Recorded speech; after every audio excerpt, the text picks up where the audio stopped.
This is a HeadGum podcast. This week on the program, I'm currently holding an Idaho potato with more charisma than anyone in this movie. It's Driven. I'm Andrew Jupin. Eric Szyszka. Chris Cabin. And we hate movies. Wait, where's Steve? He's been driven to the hospital. Oh, Yeah. oh no.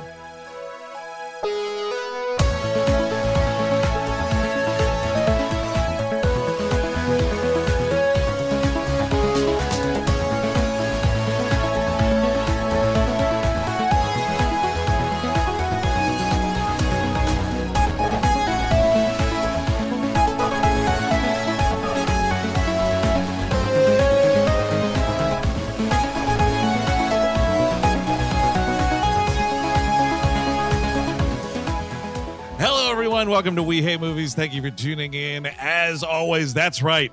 It is the start of Listener Request Month, which means Steve is taking a sick day. Yeah.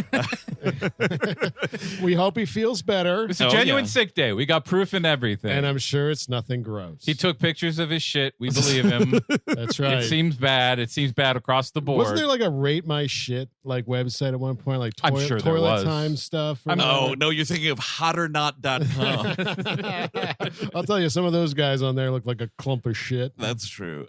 We are gathered here today, dearly beloved, to talk about Driven from 2001, directed by Renny Harlin. Oof. Father Renny Harlin, the most holy of the holies. God damn, man. I saw this movie in the theaters, by the way. I think I did as well. I think it was one of those. Whoa. Dude, we're sly heads, man. I guess, yeah. I was late to taking up Stallone as a cause celebre. Renny Burt. Harlin, it ended with Long Kiss Goodnight for me. Which was like 97? It's the one before this. Is it right before Yeah. this? Wow. 97, 98, maybe something like that. Deep Blue Sea. Deep Blue Sea might be in between them. That's 99.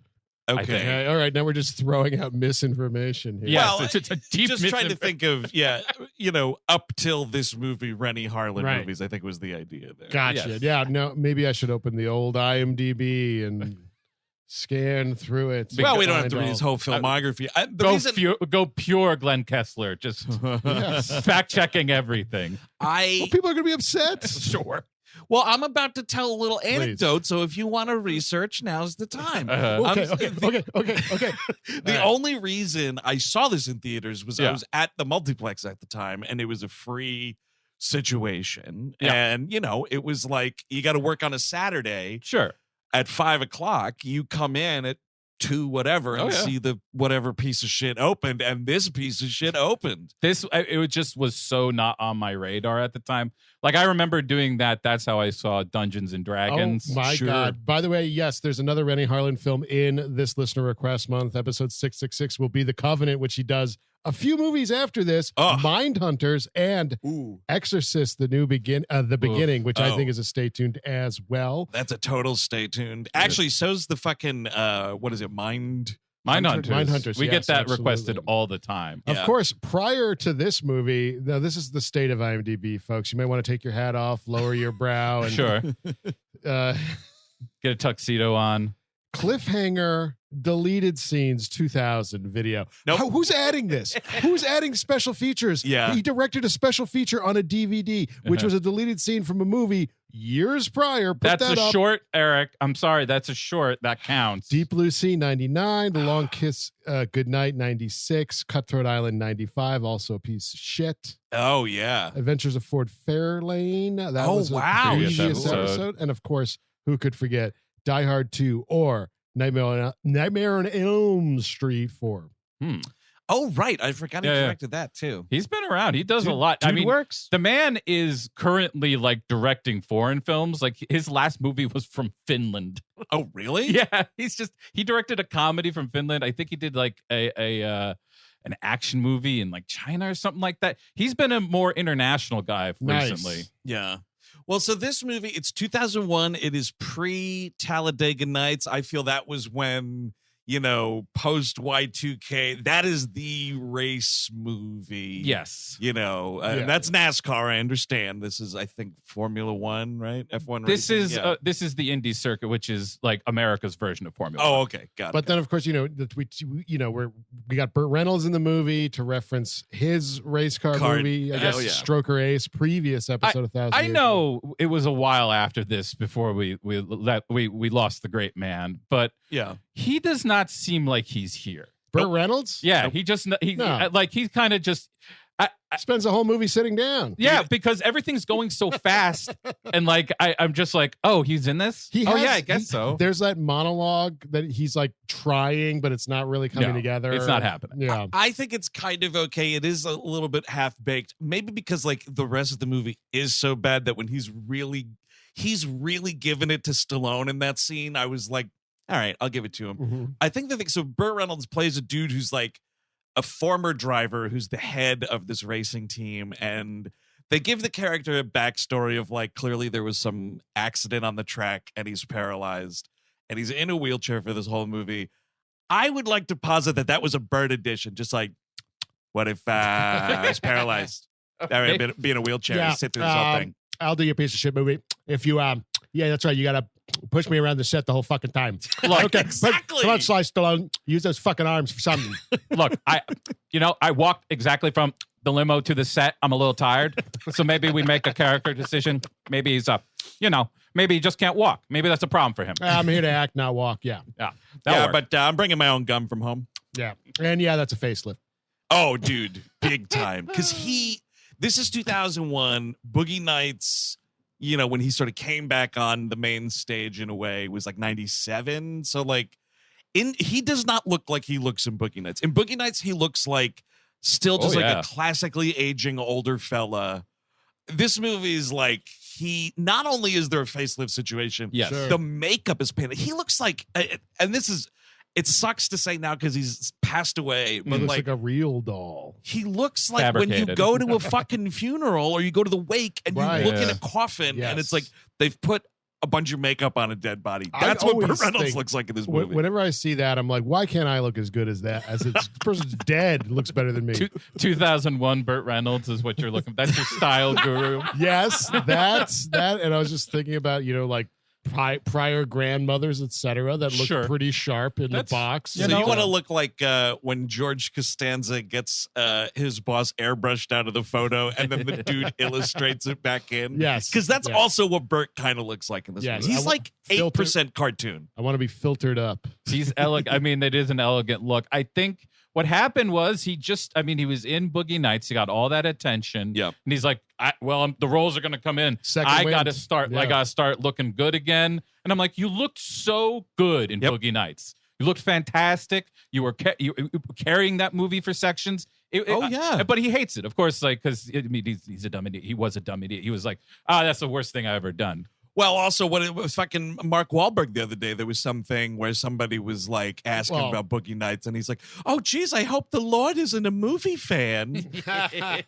Like, dude, I'm sorry, probably your best movie that you're affiliated with. That and Three Kings, that's kind of it. God would like Boogie Nights. If you saw Uncharted, you're going to fucking hell. Oh, absolutely. If he sees Father Stew.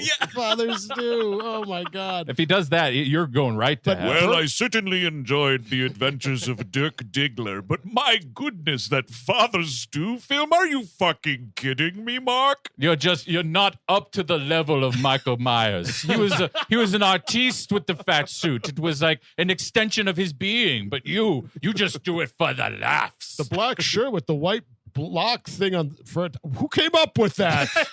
I'm God. I'm God. I don't know what this is. Some style, please. I didn't sign off on that shirt. Right? Like they have no idea. The heavenly fathers above, whichever are correct, they don't know like what we're doing to worship them, right? I feel like there's some people say they look down and watch you. Yeah. But like how hard it is to keep up with all the TV shows that are currently on. If you're doing that, You can't fucking do that. And God's got to keep up with all the people on Earth. Well, that's Are you a great fucking point. serious? This is a great point. Now, there's so many good TV shows on that we can't keep up with. Yes. There's so many interesting people alive right now. God's not watching the Eric Szyszka Show. No. He's watching Vladimir Putin's adventures Look, or whatever. He's going to stop by. He's going to see how episode 78, starts at least. Okay, He's going to come back for episode 1270. Oh, boy. I hope I get a second season, like another year of life. Sure. Watching the Vladimir Putin show, by the way, and doing nothing about it. Yes. Once again, proving his existence in a big Well, bad I don't know way. which side he's on. We'll see. Oh, that's true. Good job, Vlad. I wanted that annex to go I through. mean, he has presence. You just can't say that about a lot of these guys. Sure. This movie starts with, actually, before we get ahead of ourselves, my goodness. Oh, Lord Almighty. Listener request month of all months. That's right. That's right. It's listener request month. And let's listen to the call here. I think this guy shares my name. I don't know. Let's give a listen. Hey, it's Andrew in North Carolina. I've got one I'm shocked you've not done yet because it's with Stallone and it's terrible. Driven, 2001. Stallone, Burt Reynolds is in a wheelchair because I think it's implied that Stallone put him in a wheelchair, even though they're like helping each other in this movie. Nobody likes it. Like even in like the racing community, like people like this whole movie is a joke. Probably because they're fighting for a championship in an organization that went bankrupt not long after this. And it's just terrible. And the young guy they hired to be like the young hotshot driver, the main character, like you can barely understand anything he says. I don't know. It's just bad. You guys will get a lot out of it, especially because, it's Stallone. And take it easy. I'm guessing he means Kip Pardue and not Till Schweiger as who you can't understand. I guess so. No, I'm sure he means Till Schweiger, but this Kip Pardue kid, what the fuck is that kid? What's he up to? This was like the backwash of the 90s. You had folks like Kip Pardue, and I always mix him up or like consider him in the same breath as like a Casper Van Dien. I mean, this was. He is. It lists one specifically. It is. We are searching for DiCaprio with the swingy hair. Big time. Oh, he was floppy hair. Yeah. He was Remember the Titans. After this, he does that Rules of Attraction movie. Oh yeah, which I don't know what kind of a size role we're talking about. He's pretty big, I think. Also, he's in 13. Oh, that okay. movie. Yeah, yeah. He was in that Marvel's The Runaways show that no one could give a fuck about in like 2018. That's probably him adult now, trying to do the adult thing. You think he's an adult now? Yeah. Yeah, I think it's now that it's like he reminds me a lot of the guy from Magic, Mike Pettifer. Alexander Pettifer. Yeah, very similar kind of trajectory in that like for a while you were trying to push it, but it just didn't happen. Hold on, Andrew got a really nice look on his face. That was joyful. So I was looking through Kip Pardue's filmography. He hasn't worked since 2019, where he did a direct-to-DVD or streaming movie called Chokehold, which is about a woman seeking vengeance on the Russian mob after the death of her father. Nice. She battles her way up through underground MMA fighting worlds to get this revenge. But it's Kip Pardue and holy shit, Casper Van Dien. Wow. Of course. Yeah. He's playing a fighter, I suppose? Or I don't know. He can't be playing Russian. Well, like if he's bulked up, I guess. I mean, he doesn't seem like a fighting. He's a little bit of a string bean. Yeah, he is. He's a little blade of grass in this film, but he was, a tender young man. I can't believe this movie is 22 years old. Yeah, amazing. Dude, he's credited in this movie Chokehold as Uncle Ray. Of course. Oh, nice. But yeah, back in 2001, we were trying to make a hot little Leonardo DiCaprio that kind of has more of a face like Jesse Eisenberg. If you really look at the IMDb photo, like look at that. Isn't that I can see. It was Jesse Eisenberg more than it's an Eisenberg DiCaprio meld. There, and who's that fella there from them Crimes of Grindelwald movies and whatnot? Johnny Depp. No, yes. Eddie Redmayne. Yes, it's kind of got a little Eddie Redmayne. Yeah, sure, I could see that. Yeah. I mean, but this movie, just filled with people you forgot were in movies. Like, other than Stallone and Reynolds. Estella Warren, remember her? Oh, yeah, for a little well, not really, Planet of the Apes, they tried for a minute there. Same year as this. Wow. Well, the other thing that I thought this was trying to rip off Fast and Furious. To my surprise, it came out the same year as it. It was Fast and Furious 2001. 2001.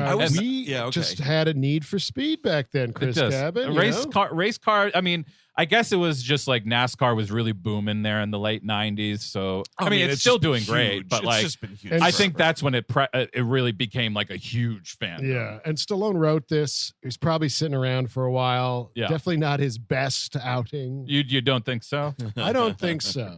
Yeah. I the pen wasn't exactly strong on this one, I think. No. But I do like the caller insinuated that he put Burt Reynolds in a wheelchair.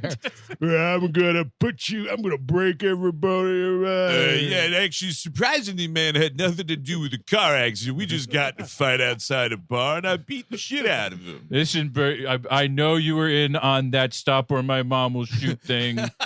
I'm sorry, but I have to take my revenge. I can't beat Arnold. I have to take you on. Oh, yeah. Hello, Hollywood agent. This is Arnold Schwarzenegger. Yeah, I'm very curious about doing this Sylvester Stallone written movie. It looks really cool. Oh, no, now he wants it. He's going to do his own movie. He's going to be in his own movie. What an idiot. You shouldn't have done that, Arnold. You know, it's just a bad move, but you know what? Pretty funny. This movie starts off with like a montage. It starts with a montage. It does start with a montage, but the text to start the montage off to really like get you, the audience members' engine revved up for this movie, because it's like 900 million spectators, 250 miles an hour, 20 races, 1 championship. Get ready to give a fuck. Is any of that even true? 900 million seems high. Well, because it's like a worldwide organization. If you count Formula One, you count Indy. Are people, like, I know people in America in certain areas are sitting around watching this on television nonstop. But are there, like, the dedication of something like soccer gets overseas? Formula One does kind of get that kind of fandom. That I guess, is this Formula One? This is the American version of Formula One, essentially. Yeah, I guess Formula One does that because it's got that Frenchy stuff to it, right? Like Le Mans or whatever. Those cars are it's like 100 mil, where like an Indy car, you're talking 50 mil tops. Is that right? Yeah. That is like state of the art cars that are going on in F1. That's why Tony Stark was in there. Yes, exactly. So, like, I know it's different, but NASCAR was very popular in the United States. Did you guys ever watch any of that growing up at all? Oh, I never did. Like, coming from where we did, like, it is massive, but I never got into it. My father-in-law's big into it, and I've like watched races on TV with him, and it's actually like, it's kind of funny because I was totally ignorant to it, and he actually like explained a lot of the strategy and stuff to me one night. Oh, and he's drifting. Yep, that guy's drifting. It was a lot of like, he's trying to fucking draft in front of this guy, and he's doing the Ricky Bobby shake and bake. That's what we call a crash. Yep, that's just a crash. That's fire. That's fire. How stupid is my son-in-law? That's fire. As a little kid, this is as just stupid as that. I watched a few because I was always like, all right, because you always hear about the crashes. Sure. So I was like convinced. I'm like, yes, I'm going to watch this. I'm going to get into this sport so I can watch men run around on fire. You're going to, because I was convinced, like at least probably one fire guy, a race, right? Like that. What a race! Even this movie is just like, what an awesome crash. Well, I guess weird. It's like, it seems like it's part of the sport. And as a kid, I was like, yes, because also Demolition Derby was going on at the same time, and they were trying to target us they were trying to groom us with Mechazilla or whatever. Oh, well, that was monster truck shit, and I went to several, at least 2 monster truck rallies in my life, and the funny car shit, like the rocket shit, right? Where it's like rocket cars, like see who races first. You got to stop with a parachute. I combined these all in my head as a kid, and I was like, "There's gonna be this sport, all right." There's going to be Godzilla, all right? But he's a robot, all right? He's going to eat a car. Gravedigger is going to drive around in a circle, run over some buses. There's going to be a dinosaur truck. Maybe 2 guys on fire today. We'll see. Well, you get to a certain point in your teendom, and what you're looking for really is a more organic version of what is that Visions of Death that the movie was Faces of Death. Like, you're just looking for a more organic way to get that, because you've tapped it out by now. Well, that is yeah, you're right. I want to see something that's actually real. Yeah. So that's why I go hunting with the NASCAR footage. Sure. I will say I watched a lot of NASCAR when I worked at Nielsen Ratings. And this will connect to what we're talking about here. How are the ratings? The ratings were very good. Okay, very, so very I'm good. proven wrong. This is 900 million.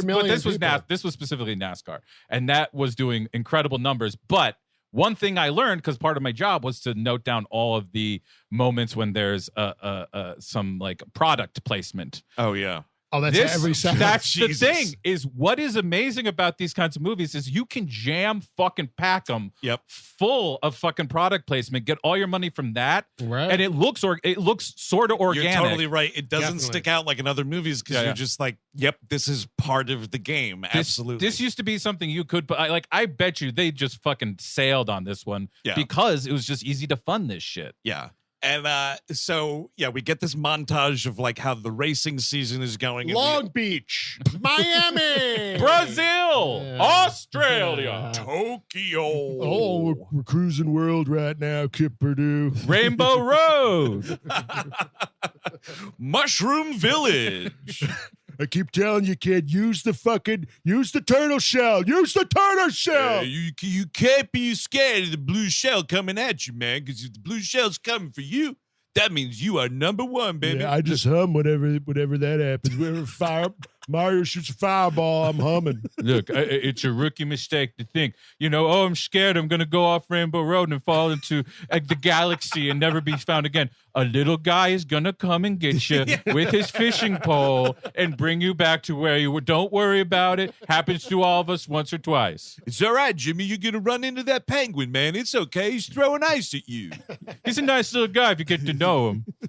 His father's an asshole, man. He's a huge penguin with a crown on. Look out, banana! Oh, man. So, we are introduced simultaneously to Bo Brandenburg, played by Til Schweiger, and Jimmy Bly, the rookie, as played by Kip Pardue. Mm-hmm. We got this press conference, and there's babes galore this here. Whole movie is full of babes because Babitude wasn't outlawed yet. It was the top of Babitude because we had Spike TV, right? We had Maxim magazine. It was FHM. We got all of them. Yeah. We just couldn't stop beating off. No, we could. I mean, I thought which was a perfect time for us to be in high school. To be fair, that still hasn't stopped. Everybody's still beating off. It's just all digital, but there's no they're not putting the babe lineups you get in this movie in movies today. You're not being shown. It's not part of the focus of the film. The way put at the movie stops dead to in show you the babes. 2001. You can stop a movie dead to show an ass or a fucking halter top or a belly ring or shit like that, and it will be fine. These days, you're gonna get a little bit more pushback. Can I say? They got some trailers out for Fast X, right? And it looks like at one point, Dom Toretto has to race Momoa's character here in a streetway situation. Possible clock stoppage for Babitude in that movie. I was going to say, because you do notice those Fast and Furious movies get less and less horny as they go on. The first 2 or 3 are pretty horny. They got women all over the place in all kinds of distress. The terrorists won, apparently, right? Because the towers went down. Yeah. Yep. And suddenly we all became conservative in terms of certain things like that. Now, I know it's exploitation as well. There's 2 sides of that coin. Yeah. But we are so chaste now, right? It is. Well, it's also worse. like with the demise of Babitude, also the hunkage barometer is out the window. Yes. Oh, my God. This memo fellow? Forget it. Holy fuck. Memo. I lost my memory looking at Memo. So the guy from the Memo guy, he is known before this. He was in a telenovela that was only 1 year, only ran from I think it was like 99 to 2000. Okay. And 135 episodes. Oh yeah, dude, because you're doing multiple of those a week. I mean, he's a beefcake. He looks great. I thought he was a model. I would watch someone eat butter off of him for sure. You put this guy in Magic sushi. Mike. You put this guy in a Magic Mike, and he's That's like right. the elder statesman that taught Magic Mike his stuff. We need a stripper verse. We do. I mean, Magic Mike is as close as we've gotten, really. That's true. We need to expand it. I know there were other stripping movies in the past, but we're not. I don't think that's the thing. I don't think we're going back to striptease. We're not going back to striptease. We need we're going to reboot striptease as a spiritual sequel. Hustlers. To Magic Mike. Oh, Yes, Hustlers. Yeah, there's a Hustlers. stripping movie. Could you do like a Hustlers, Magic Mike, Showgirls, shared cinematic universe. Wow. I would like to see whatever the product of that is. I don't think it's happening, but the movie would be called Down and Dirty. Bring Paul Verhoeven back to America, take the chains off, and let him go hog wild. You did your Christ movie or whatever it was. Just come on. So yeah, Till Schweiger's like not doing so hot in in the racing season or whatever. So this movie, after that montage, the first like scene of acting is him dumping Estella Warren. They are engaged to be married, and he's just like, yeah, I'm not doing so well in the racing season, so our engagement is kaput. Yeah, you know, I can't be shooting my loads before the big game. I have to focus. I need to keep my essence. Excuse me, can you give me your marriage papers? Oh, they don't exist. Sorry. What is her? Does she have a job on the track at all? Because she like girlfriend, but they separate. And it's just like, yeah, it's like the girlfriend's still working there, but not working there. She's just walking around. Well, she's a girlfriend. She will become somebody else's girlfriend, but there's a turnover time, you know? She's a track babe, dude. Yeah, you got to wait. I'm pulling over into the pit. Yes, take the girl out. You can take her, put her in another car. It's fine. Well, you notice the turnover isn't that bad on this one. Jimmy Bly and her are going out almost immediately. Oh, yeah. After That's true. Bo and her are done. Is that a vicious strategy, perhaps? Ooh.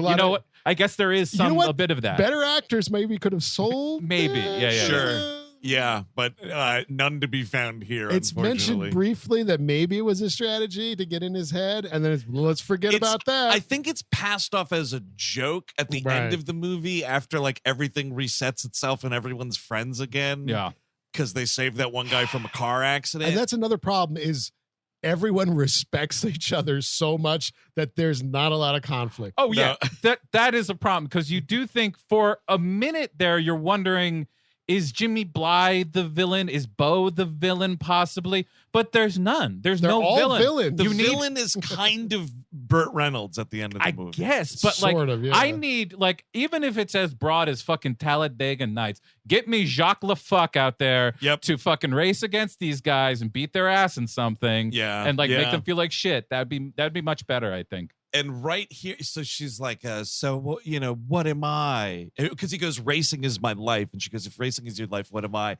And he goes, a distraction. A hobby. Yeah. Not a great line. Guys, if your partner ever asks you that, I would say don't give that answer. Yep. No, don't call your partner a distraction. Absolutely. Yeah, I think that's a smart move. You have to be like, the love of my life, but I just need to concentrate on the racetrack. It's just a busy time of year. You don't understand. Yeah, that's right. You boys ought to be concentrating on the race. You never know when you might get free jacked out here. I've seen it 1,000 times. Guys, driving the car, it blows up, his body's gone. It's in the future. Yep, free jack. One time, saw a guy back in 73, got free jack down in Miami. Yeah, I just saw him last week. Perfectly fine. Traveled through time. Free jack. Yeah. You ever hear of Emilio Estevez? No. You know why? Because got free jacked. Got free jacked. You'll know you're in the dystopian future if you go to Park Slope, Brooklyn, and there's no baby carriages, all right? That's what happens in that movie, Free Jack. They're all gone. We burned them all. I believe it was Park Slope, and it was a pretty bad neighborhood. Pretty touch and go. The movie is about Emilio Estevez goes back in time and prevents the gentrification of Brooklyn. Yes, a hero, that movie. A real hero. That movie. Yes, absolutely. Like the Lower East Side music scene is trying to come over to the bridge in like 1999, and he's just standing there like, nah. Go back to Manhattan. You ain't getting to Williamsburg. Get the fuck out of here. Look, yeah. It's the fucking New Jersey City's right there. Okay? A lot of robberies, go unsolved in New York, and maybe it's not the fault of New York's finest. Perhaps they're time travelers trying to bring down the rent in the past. Oh, and then they break into your house, they steal your laptop, they go out the window. Whoop, and they're gone. They're back to the future. Trying to convince TV on the radio to become back to nature. Go and work in the woods together. Do a Bon Iver. Well, because once they get back to their present, maybe the rent goes down $100 because they kept breaking into shit in 20 years back. James Murphy. If New York's bringing you down, why don't you move to Boston? 3-hour trip. Not that bad. Could start in the morning. You're there by noon. So a couple other supporting characters here. Yes, Burt Reynolds as Carl Henry, who's like the racing team coach or whatever. Robert Sean Leonard as, am I getting this right? DeMille, the brother. DeMille Bly. What a what name. the fuck is well, that? Of course, we don't talk. DeMille Bly. You're exactly what you're referencing here, Eric. The thing is, this is the touchstone of the Stallone touch. This is the style thing. Ridiculous fucking names. Why would anybody be named half these fucking DeMille Bly, James Bly, Bo Brandenburg? Yeah, it's a silly name. And his is Joe Tanto? Joe Tanto. Yeah. Joe Tanto. the Hummer Tanto. Of course. The car. Okay, don't you get any ideas? It's the car. Okay, I know what you're thinking. Yeah, when I found him, I was sucking dick under the 59th Street Bridge. Henry, you stop that. We talked about this. It's the automobile. Yeah, that's what we tell people to save face. It's the size of a Hummer. Not the blowjob. Oh, I've seen the size of the Hummer you got. Oh my God! Damn, son of a. Thought I was back on Boogie Nights. All right, you know what? He can't walk. Yeah. Oh, you know what? Now his character's in a wheelchair. What do you think about that? Smart guy. I could do that. I have the power to do it. Me and Renny go back. Oh, yeah, that's right. So like during whatever race is happening, there's a race going on in Chicago. It's like a Chicago street race, and Bly spins out, does not win the race. And this is Burt Reynolds. This is not a great character. He turns around, he goes, "Crusher, it's time to call Joe Tanto." This dude Crusher, who's just this fella who I think he must have been friends with Burt Reynolds. He's been in everything. But he's specifically in like a shit ton of Burt Reynolds really? movies. Okay. Wow, awesome. I think he's kind of like his Jesse the Body Ventura. That's amazing. That's a great thing if you can get it, right? Just being a friend of a major celebrity and just having bit parts in every fucking thing. But the bit parts thing, like that's the preferred angle. Yeah. Like, royalty checks. as opposed to the turtle situation, Right. where you're just buying batteries and whatnot. Bose headsets. Nobody likes that. Oh my God. What is, I guess I could find out if I actually gave a shit, but because the Entourage is based on Mark Wahlberg's career. What is the IRL turtle up to? I don't think you want to know that. I think you would be really upset to know what happened there. Wait, do you know? And you're just saying he's really upset. I think I know, but I'm not. I think the really not good looking guy from Vanderpump Rules is the turtle. Oh, is Wahlberg's turtle. There's a character I'm not into this stuff. I do not know, but I've seen a lot of memes, and that guy is in a shit ton of memes. I had pretty no idea. sure. I am not 100% on this. Now, what is that Vanderpump Rules? They're selling sneakers? But you real. When I say this, believe me, you do not want to know. All right. That's an addiction nobody should be starting. It's really bad anyway. There's a QAnon guy on there now. Oh, what? Yeah. Oh, Jesus. Is he one of the Vanderpumps? I don't know for sure. Vanderbump? What was it? Vanderpump. Okay. Yeah, I think it's like sneakers. I'm thinking. Oh, right. I'm thinking really? of pump sneakers, which is not. I don't know. I don't think so, but that's what I asked if they sell sneakers. Anyway, so yeah, who's Joe Tanto? It's me, baby, and I'm living in the woods for some reason. Nice, like waterfront property. Yeah, it's not bad. Look, have you seen like those hot young guys who are just like sweaty and wet the minute you see them? I want that look for a bone dry garage. Excuse me while I'm working on this car so hard. I'm just bleeding sweat and water. Soaking wet. Sexy, dude. He thinks he's really sexy. Honestly, he's not looking so hot in this movie. Yes, he has his original face. Yes. But some of the costuming as well. Like it's like he looks like a little boy in the world's biggest polo shirt at one point. This is the big remember, this is the beginning of like the really first like downward spiral for him, because Get Carter happens, makes no money. That was 2000. And then like this happens, no money. Sure. And then it's like that serial killer movie that nobody's seen, Detox.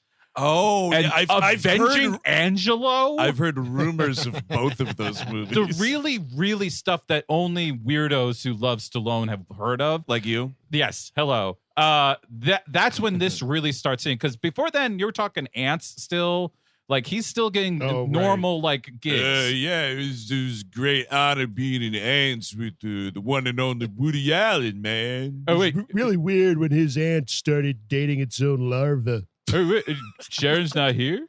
I thought Sharon was going to be here for the recording of Divorce. I just saw Basic Instinct, and I would love to meet her. She seems like a real neat lady. I just got to do these lines alone in this room by myself. Okay. I should have never done ants. Hey, you know what? Could you bring my friend Crusher in here so I'm just not alone? I just need to be saying this to someone. I'll read lines with Crusher.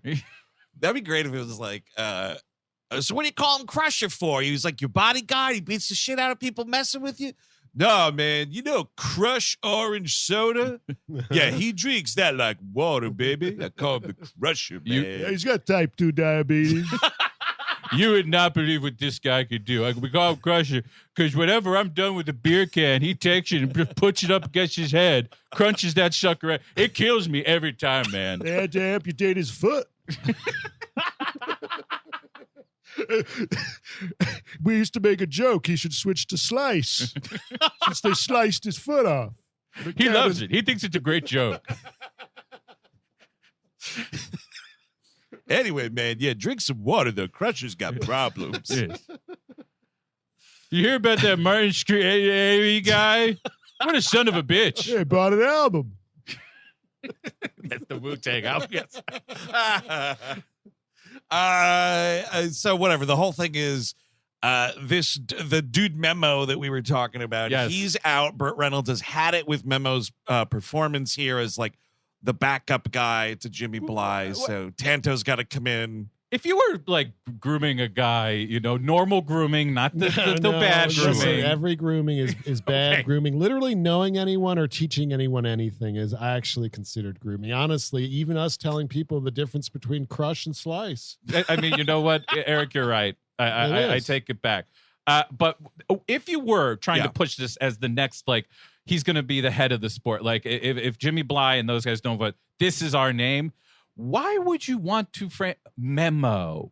That's the name? That's the name that's going to be on banners. Memo. Yeah. So he can win and then say, "Did you get the memo?" or something. Is that that's the idea? actually true. Oh, that's a very good bad burn. That's a really bad burn. No, you didn't, because he won.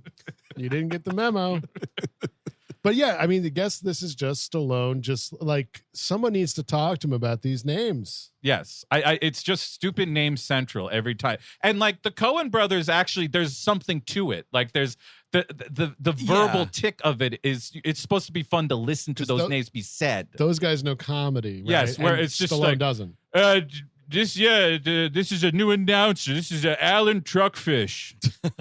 It's a great character. So he, when writing these screenplays and coming up with character names, is like usual suspecting around his house. Absolutely. And like he had like the hunting and fishing network on or something. The Stanley Living Room.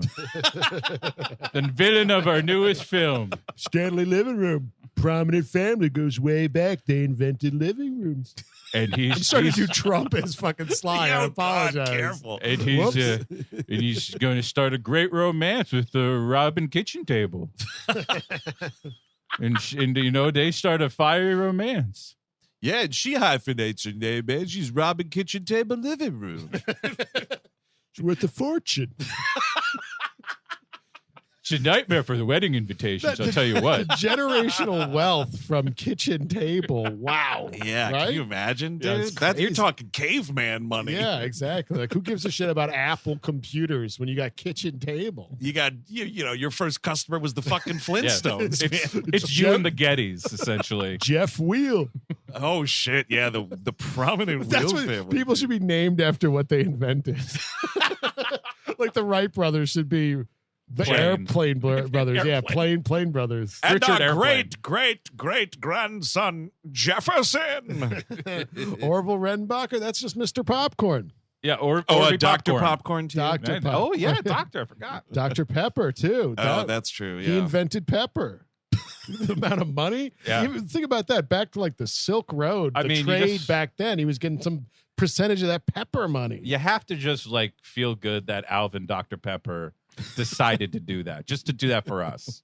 They said I was going to do this. Right. He made the patent legal for everyone, and everyone can enjoy his soda. Yes. Yes. Yeah, I was realizing is this movie light on plot? Could you tell? Oh, really? We're gonna get there, folks. We're gonna get to an hour and 20 minutes, and that's fine. It's a lot of driving, folks. I'll be honest with you. A lot of CGI driving, yes, by the way. A lot of CGI manhole covers flying coins, around. A lot of CGI coins. Can we talk about the coin scene? Yeah, let's do it. It's let's about right talk here. About the coin scene, because I invented turn on a dime. I'll show you. He's like there the first day on the track for practice, and it's like, aren't you showing what you can do? Yeah, get in that car and drive for me. And so Stallone's doing this thing where he drives around the track and he tosses out 3 quarters at 3 different places. And again, because this movie, there's just no story and there's no storytelling. There's a character named Lucretia. She goes by Luke. And she starts this movie as a reporter doing a story on the circuit or maybe Stallone's team or something. You've just been upgraded to girlfriend. Yep. Yes. Yeah, about 55 minutes into this movie, your character switches to my girlfriend for no reason. It's so underdeveloped. There's like nothing to this relationship. She's barely there. She interviews him at one point. She comes along to like this gala and then like, bye movie. We have to replicate the Rocky magic. There has to be one woman who's obsessed with me for no reason. Yep. And please. That's kind of what's going on with this character here. But like she serves as just where you are spitting exposition. Yep. Like she's like, what's he doing now? And it's like, I think it's Crusher's like, oh, he's going to drive around and he's going to, hit all the quarters. And someone's like, well, what's the big deal about it? I think it's Robert Sean Leonard's like, who gives a shit? And they're like, oh, well, he's going to actually kick a back tire of the car out and hit it instead or something. I will say it's a little bit of an upgrade, whereas journalists are usually like the villains in a Stallone movie. Sure. She is just a proposed fuck puppet for him. That is fine enough for me. That's a more positive than just her being the one that's going to bring everyone down. Sure. I mean, she's not presented as like stupid or anything like that, but she literally just stops doing the reporter story halfway through the movie, and she's just like fawns over him. She has no agency at all. And yes, the lack of any clear villain, because I know Brandenburg Gate or whatever his name is supposed to be the villain. Yes. But you have to actually then make him the villain. Yeah. Well, no, I knew he wasn't going to be the villain not long after this scene, because we get we'll get to it when we get to it, but there's a scene where he talks to Till Schweiger and gives him romantic advice. Yes. And I'm like, oh, so they're just buds. Like, even if Stallone's making fun of him in the first half, and it makes you think that he doesn't like him, but then like very clearly they're close. Part of what I do kind of like about the movie, I know this goes against what I just said, but the camaraderie of the drivers is interesting. Like Memo Head was a fan of Joe Tonto, Stallone's character, so he's super nice to him all the time. It makes sense in a sport that you would respect each other even if you're on another team. Yeah, but it doesn't really make a compelling movie. No, it does, and that's the thing. Like, yeah, I'm sure this is quite the case, especially in things where it's like single athlete focused kind of things like this. Like, I mean, in any sport really, especially a thing that's on the road all the time, like. You do know all these people, and that's fine. But yeah, again, not much of a compelling story in the slightest. We should say Luke is played by Stacy Edwards, who hasn't done a ton, but I think she's the woman in, is it In the Company of Men, that Aaron Eckhart, Matt Malloy movie? You're right. You ever heard a guy named Edward? Her parents get 20 cents every time. Oh yeah, you think Aaron Eckhart's disturbing in The Dark Knight? My God, see this In the Company of Men. He's a devious son of a bitch. He's a real piece of shit. That movie. I don't think I saw that one. It's Neil LaBute, so already watch out there. Shithead alarm is out.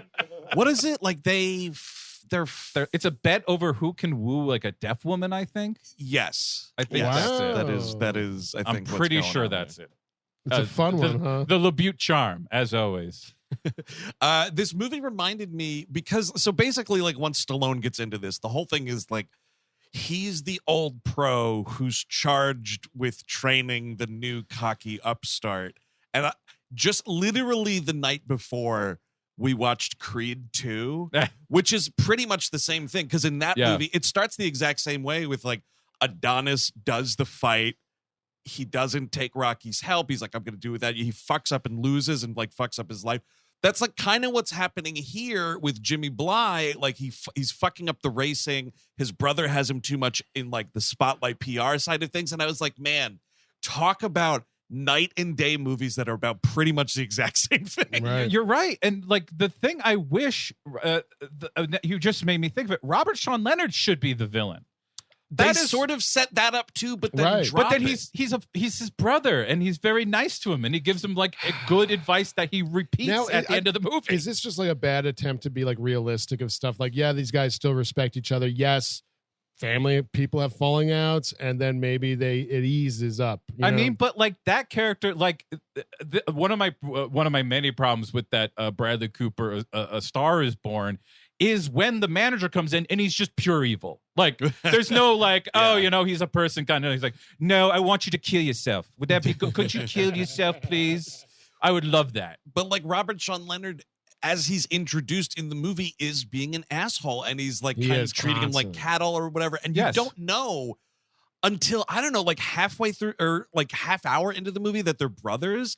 That doesn't come out for a while. So I'm like, his agent is just an asshole. It should be mentioned at the top, yes, that they're brothers. And then Joe Tonto's brought in to coach this kid, talk to him, and he's not able to do that for 45 minutes or so. And because Robert Sean Leonard keeps being like, anything you have to say to him, you put it through me. It's all this shit that is designed to make you watching the movie be like, oh, Robert Sean Leonard's the villain. Yeah, right. It's like a bunch of red herrings of who the villains are. Fucking Gina Gershon as the ex-wife seems like a villain at some point, but no, she's just a sexy adversary. Well, because that's all. That's most of it, Eric. Ex-wife, God damn it! Don't you forget, she's my nasty ass ex-wife, man. Gina, how would you love to? What would you like to think about me and you? What it would be like for us to get it on? That's kind of what the character's gonna. The inspiration for the character. Hold on, I'm thinking about it.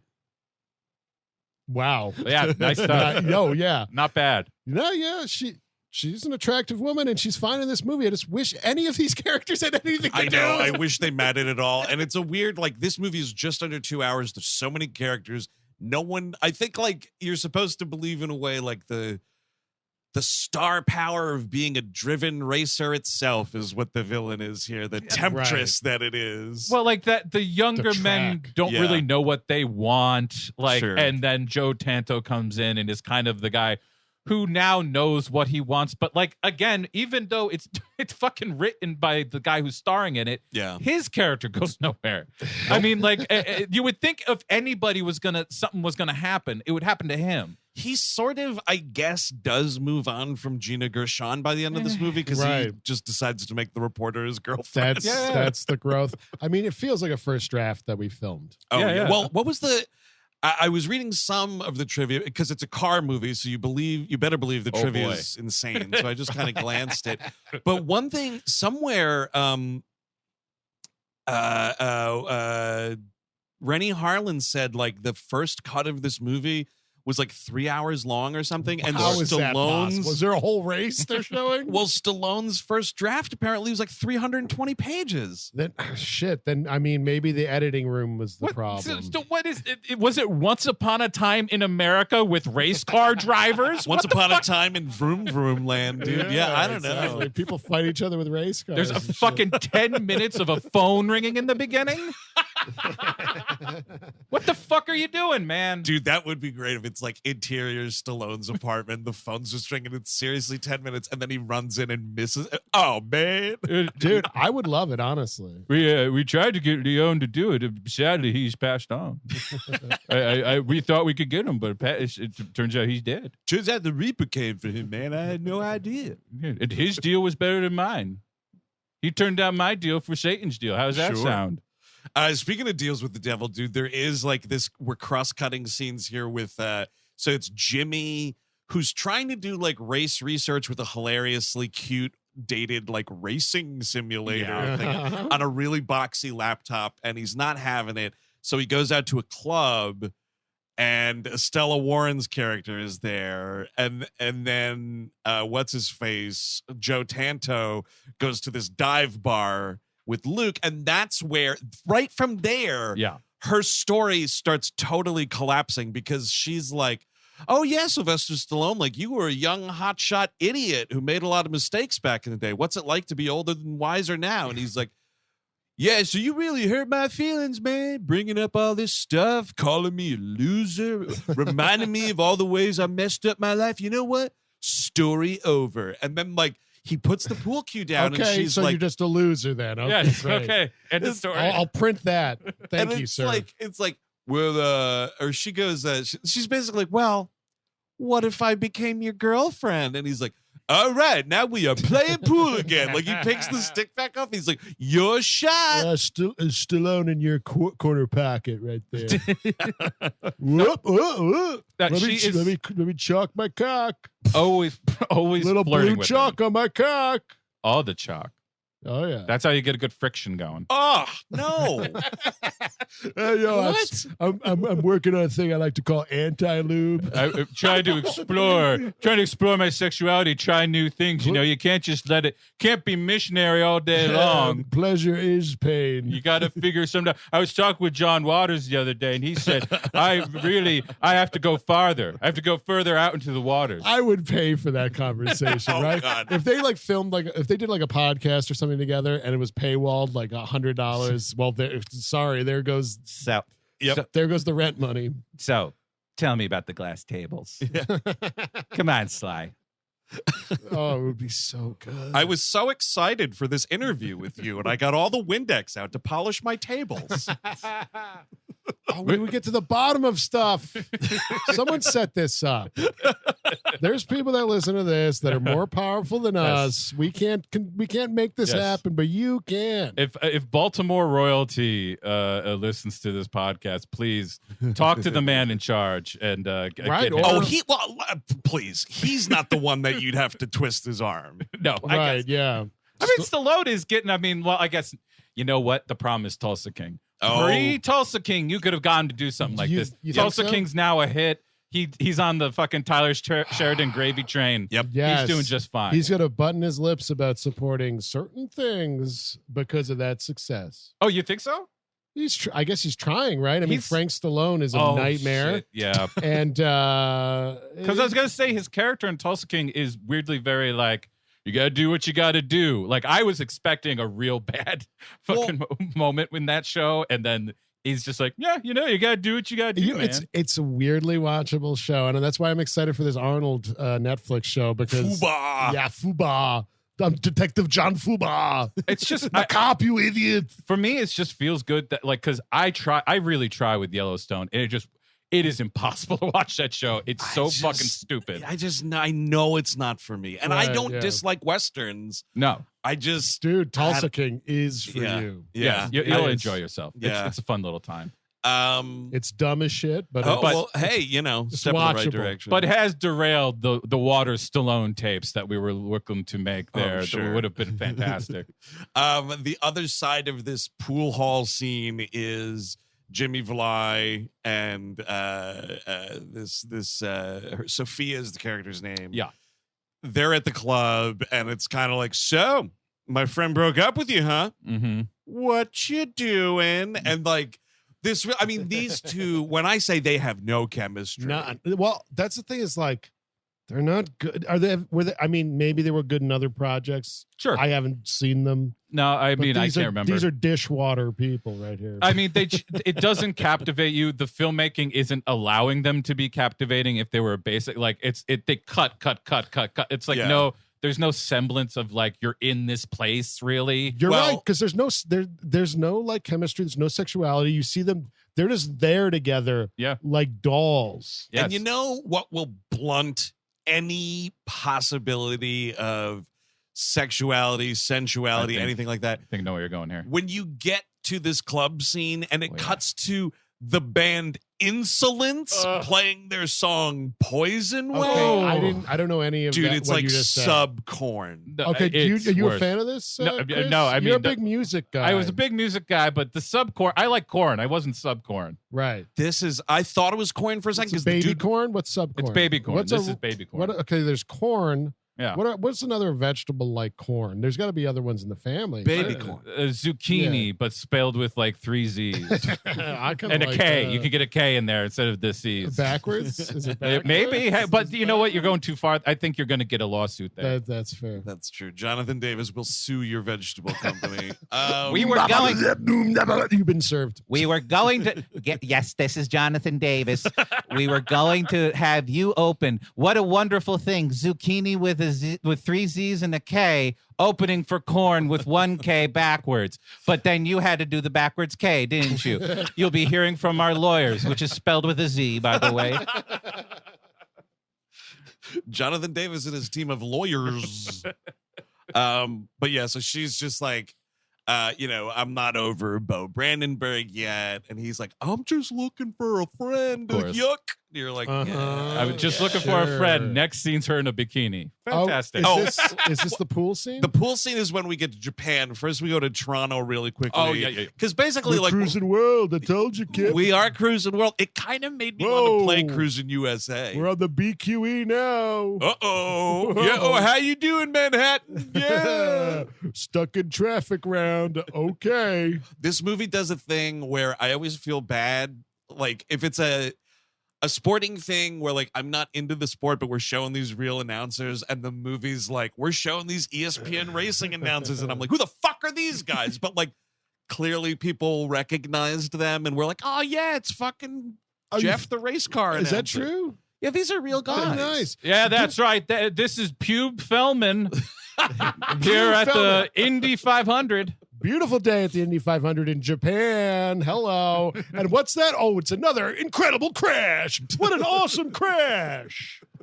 They really do that in this movie. They say someone is like in process of literally dying and hopefully being a man on fire. You would hope. You would wish. The guys are flying in the air. Their cars are being destroyed around us. And the announcer's like, awesome. It is kind of weird. It's, like, hey, man, like, this rocket car is flying through the air, and this dude's like strapped in with nothing but a helmet and like a little heat shield around his head. Like, maybe don't be that horny for the carnage. It just seems really weird because the movie amplifies certain things like that, and then it downplays everything else to be more real, I get, or just boring and bad. All right, we're going to go down to the field. We're going to talk to our correspondent, Amelia Fudd. Amelia, what's going on at the track? That is how you know that those 2 ESPN guys are real dudes, because they just have normal names. Yeah. They don't have Stallone screenwriter names. They should have just made like when Memo eventually gets in that car accident, they should have had Till Schweiger be the one that caused it and have zero remorse. Yeah. Yeah. And he should die in it. Well, isn't that what you're expecting? I mean, we'll get to that point. I was expecting a movie, and it turns out I didn't get one. Not a movie. Not happening.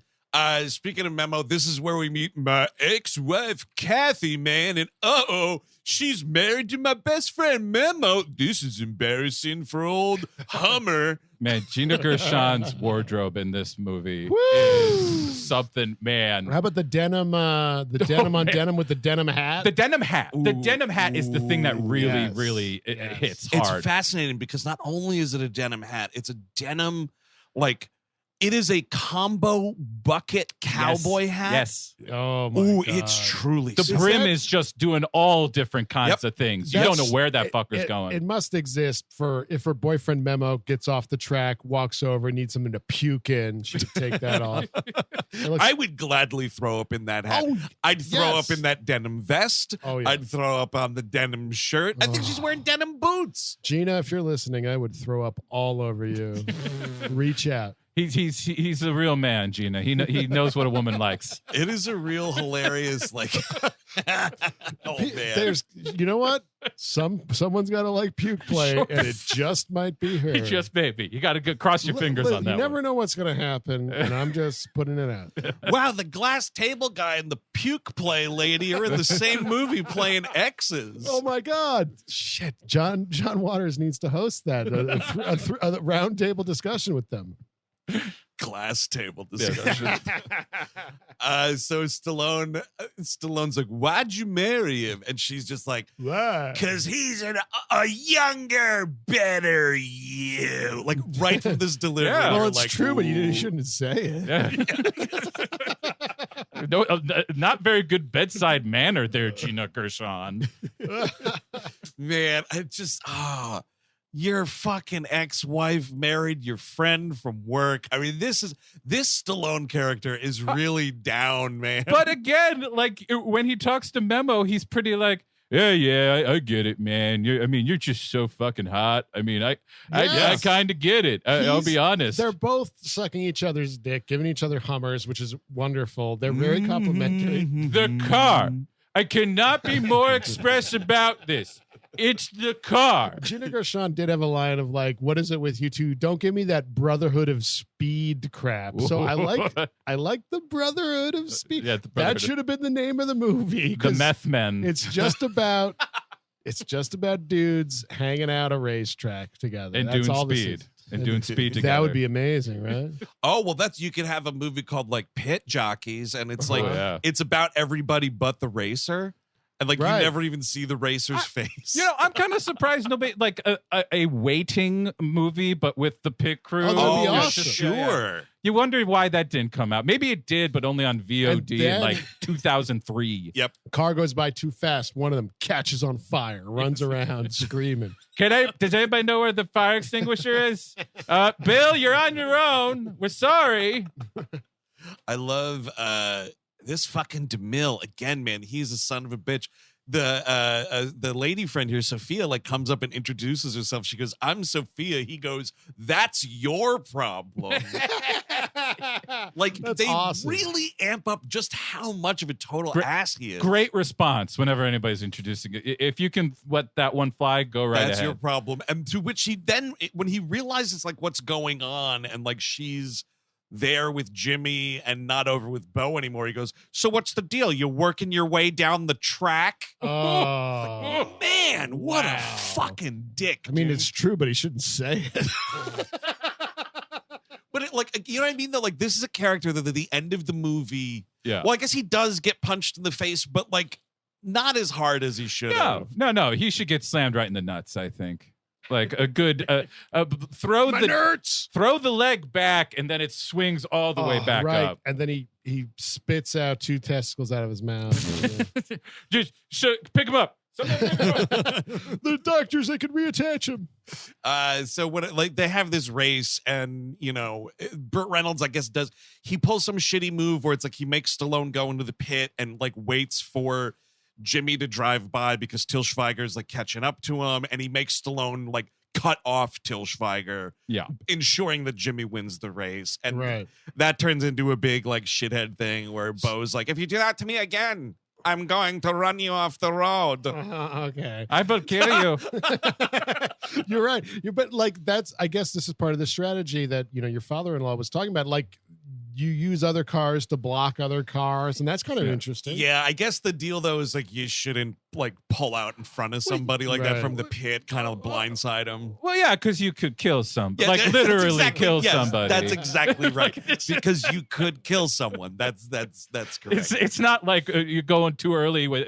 You're throwing the football a little too quick. But No. If you kill someone, they'll just say, "Another awesome crash." Oh my God, another awesome combustion of human flesh. Because nothing, like, they are above the law completely. We'll get to that scene later.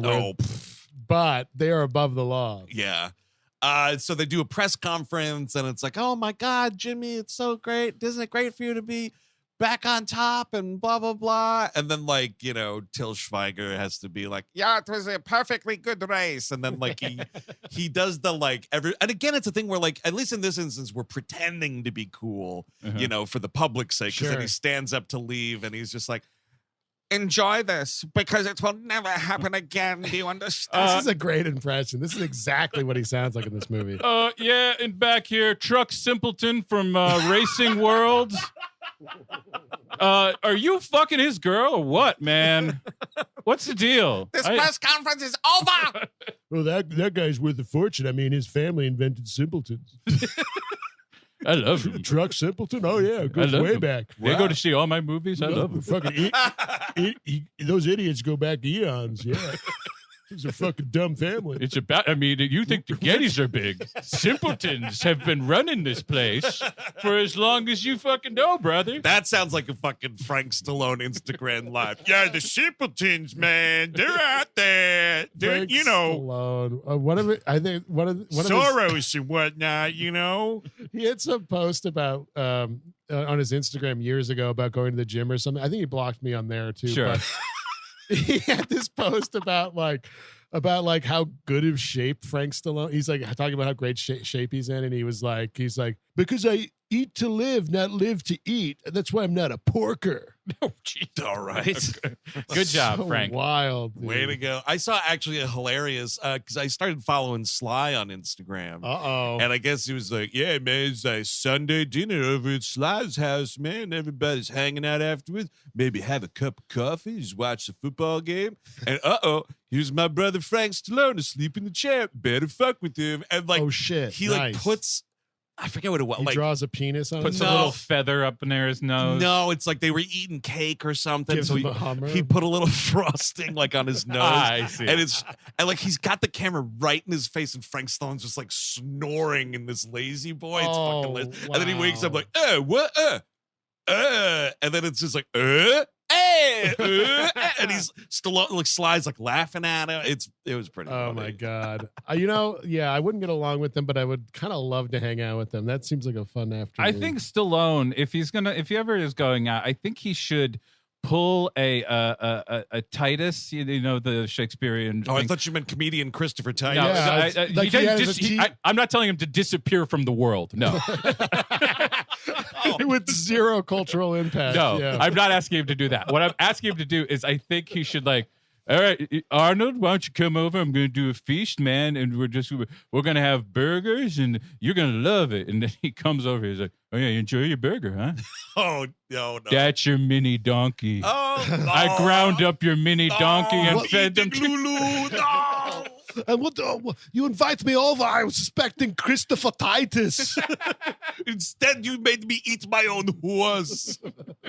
I thought I was going to be dining at the barbecue in the backyard with Christopher Titus, one of my favorite actor comedians. You used to be Lulu, now you will be Poo-Poo.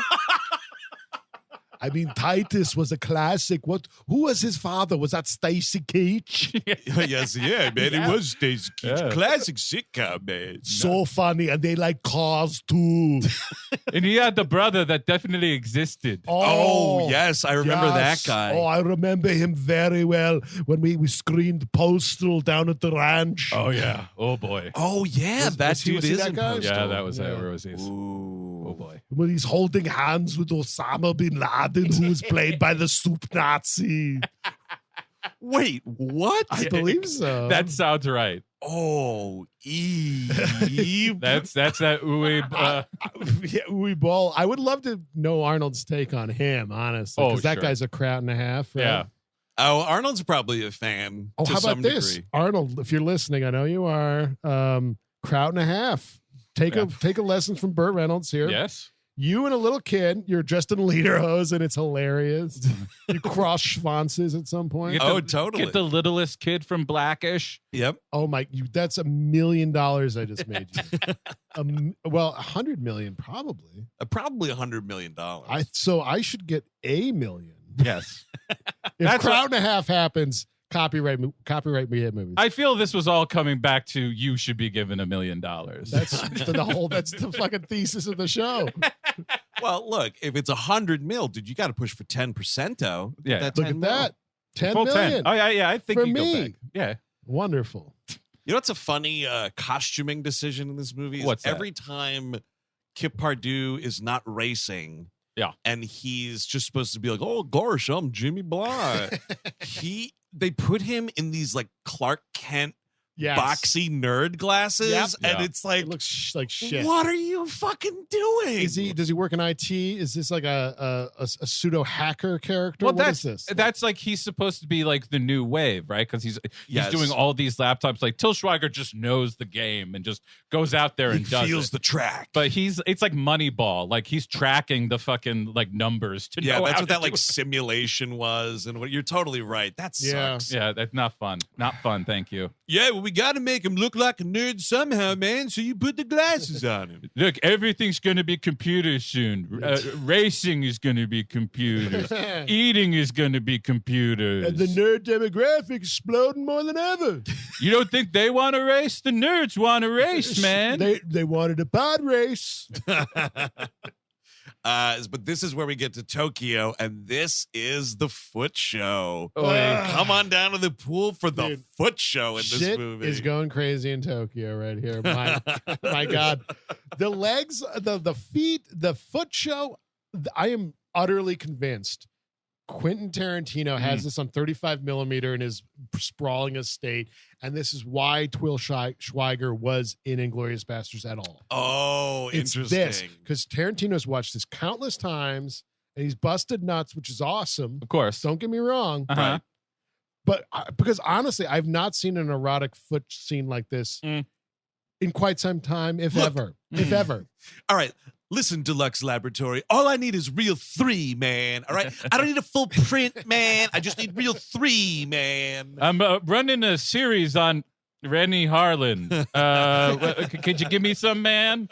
Maybe it's not for you, Jan. Maybe coming on feet isn't for you, Jan. Okay? I mean, it is this woman. It made me not like feet. Like I'm not a foot guy, but I was just like, is it like looking overload? At her feet? It was overload, and it was also like, is her feet just bad, or do I just not like feet at all? I think these are stunt feet, first of all. They're stunt feet. That's why they're terrible. Because I don't think this actress playing Sophia can do... I mean, maybe she's doing the water choreography. No, well, this is like, I could literally do this scene. Artful swim. No, you couldn't. I absolutely could. I'd love to watch that and pick your fucking dead body out of the bottom of the pool. Let's find a pool and let's replicate this. Wait, so what? At one point did you? I've known you since college. When did you study synchronized swimming? I used to go to plenty of water and hole back in the Catskills. And did you just synced up with all the other kids? Oh, when I was a kid living in that pristine wilderness, Chris, just take your clothes off, jump in a fucking river, random rivers, random lakes. Yeah, you didn't just watch The Gold Diggers of 1942 or something and just like, let's try it. Well, it was my secret weapon. I watched that as well. Oh, so I know that, and I know crick swimming. I see. Which is more dangerous. Dangerous. I mean, it's from the streets. It's Jonathan Majors versus Michael B. Jordan. Thank you. It's exactly what it's like. But I mean, all the leg twirling. I could twirl my leg. No, not like this. These are nice legs. I mean, they're not bad. But I mean, this is some choreography. One of my good assets. Well, be serious for a minute. First of all, you got to shave those puppies. Yeah, well, they're little golden boys. You wouldn't even notice. That's actually true. It actually helps. It helps with the synchronized swimming if you have more hair. Actually, you want Robin Williams hair all over you. That's what makes the best swimmers. Listen. Some people like the hairy stuff. It's true. It's kind of insane, though, because here's this woman swimming in this pool. Yeah. Mm-hmm. Legs, feet, ass, all over the place. She curls her feet in such a weird way, and it just looks nasty. Anyway, go ahead. But it's like a sexual. She's like winking at this guy with her feet. Well, that's the whole weird thing. Is like I get the feet thing, but the weirder thing to me is like, yeah, we're just friends, and we're just gonna hang out by the pool. You're gonna be in this bikini and flirt with me all the time, and I'm gonna have this fucking 1999 Intel laptop where I'm doing my race simulation, and like she comes out the pool and like. It is a one-way ticket to fucking Boob Town, okay? Ridgemont High. It's like the same fucking thing. Yeah, pretty much, right? Red fucking bikini. Fast Times, Christmas Vacation, exactly. Right. Like, that's what we're talking about. She's doing like a see anything you like situation. And he goes, what do you call that? Or what are you doing? Or something like that. And she goes, I'm swimming. And he goes, you call that swimming? And I'm like, hey, asshole, she wants to suck you off. Yeah. Like, what are you doing? What are you doing right now? I thought Joe Tanto was the Hummer, so I'm going to wait for Sly to suck me off. Yeah. Kip was a little Bly. Sorry, Jimmy Bly was a little mixed up there. Listen, I know there's probably 7 Kips listening. It's a rough name. Huh? There is a completely inappropriate, unnecessary scene in this movie right after that where Till Schweiger's like exercising at the raceway in Japan. He's running up the steps, and Stallone like basically has this confrontation where it's like, hey man, you got to get that girl back, man. You love her, right? Don't you love her, man? And I'm like, what movie is this? Like the music swells up like to such this like saccharine, emotional, like CW teen drama level, and it's just Sylvester Stallone and Till Schweiger talking at a racetrack, and it's this weepy score. I mean, awful. It's really bad because if you're gonna have scenes like this, I need to care about Estelle Warren and like what is happening. Like all I know is that at one point they were engaged. That's the full breadth of my knowledge of what their relationship was like. Yep. That is my full of who they are. They were together. That was about all I know. Yes. And he drives a car. I don't even know what she does. I was looking at my notes there because there was a Till Schweiger and Sly have a back and forth about like, yeah, man, like if you really want, you crawl on back. This is the scene. Yeah, I would crawl right back for Gina Gershon. Like, oh, wait, look at that denim hat. Never mind. Oh, Joe, you never crawled. You never crawled, Joe. You never crawled, Joe.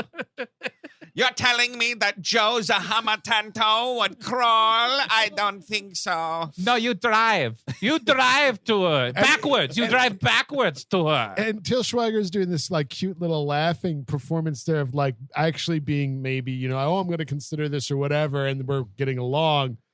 It just feels weird. It feels weird in this movie. Yep. It's just, it's for a different movie. I think Sly like accidentally got some pages from a different script mixed in there. And then it was like, yeah, I know all the character names changed for a second there, but no, this is supposed to be in the movie. Yeah, you just call me Batman for the next 3 minutes and we're out of here. And then technically be on my resume. And that's just that's a one hitter, man. Joe Tanto / Hummer / Batman.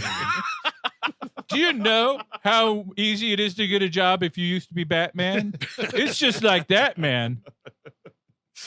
So in that race, nothing happens other than he overdrives the car and slams into a wall and crashes and loses. Woo! Seems to be doing that a lot. Sure the does. losing thing happening Another a lot. Awesome crash.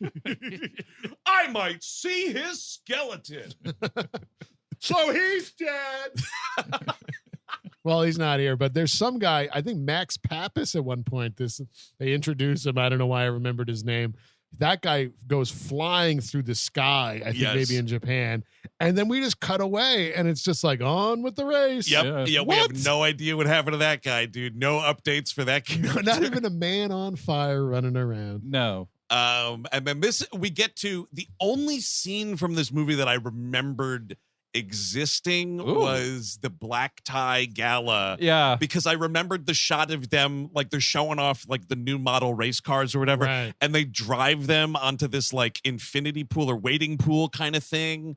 And I remembered the shot of cars driving in the pool, and that was it. Yeah. This That's whole all 2 hour and fucking 7 minute movie. That's all you need. That's all you need. This just sets up the Fast and Furious race that Stallone and Kip Pardue get into afterwards.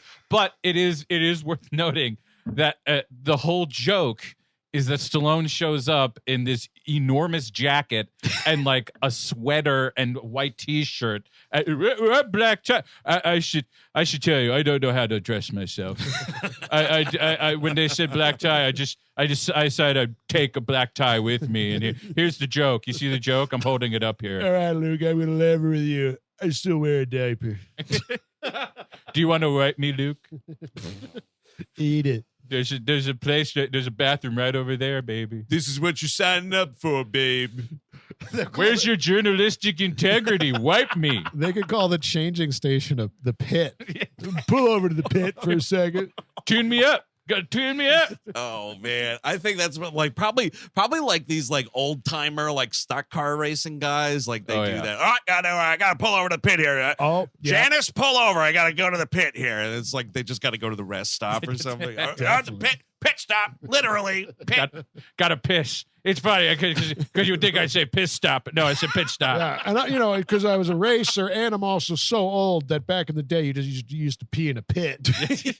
No running water. Just, there was a hole out back. Every track had one. It was called the piss hole, pit stop. You called it everything you want to do. And when it got filled up, of course, you get Terry over there and he suck it right out. Shitter was full. I love he likes it though. Don't worry. It's delicious.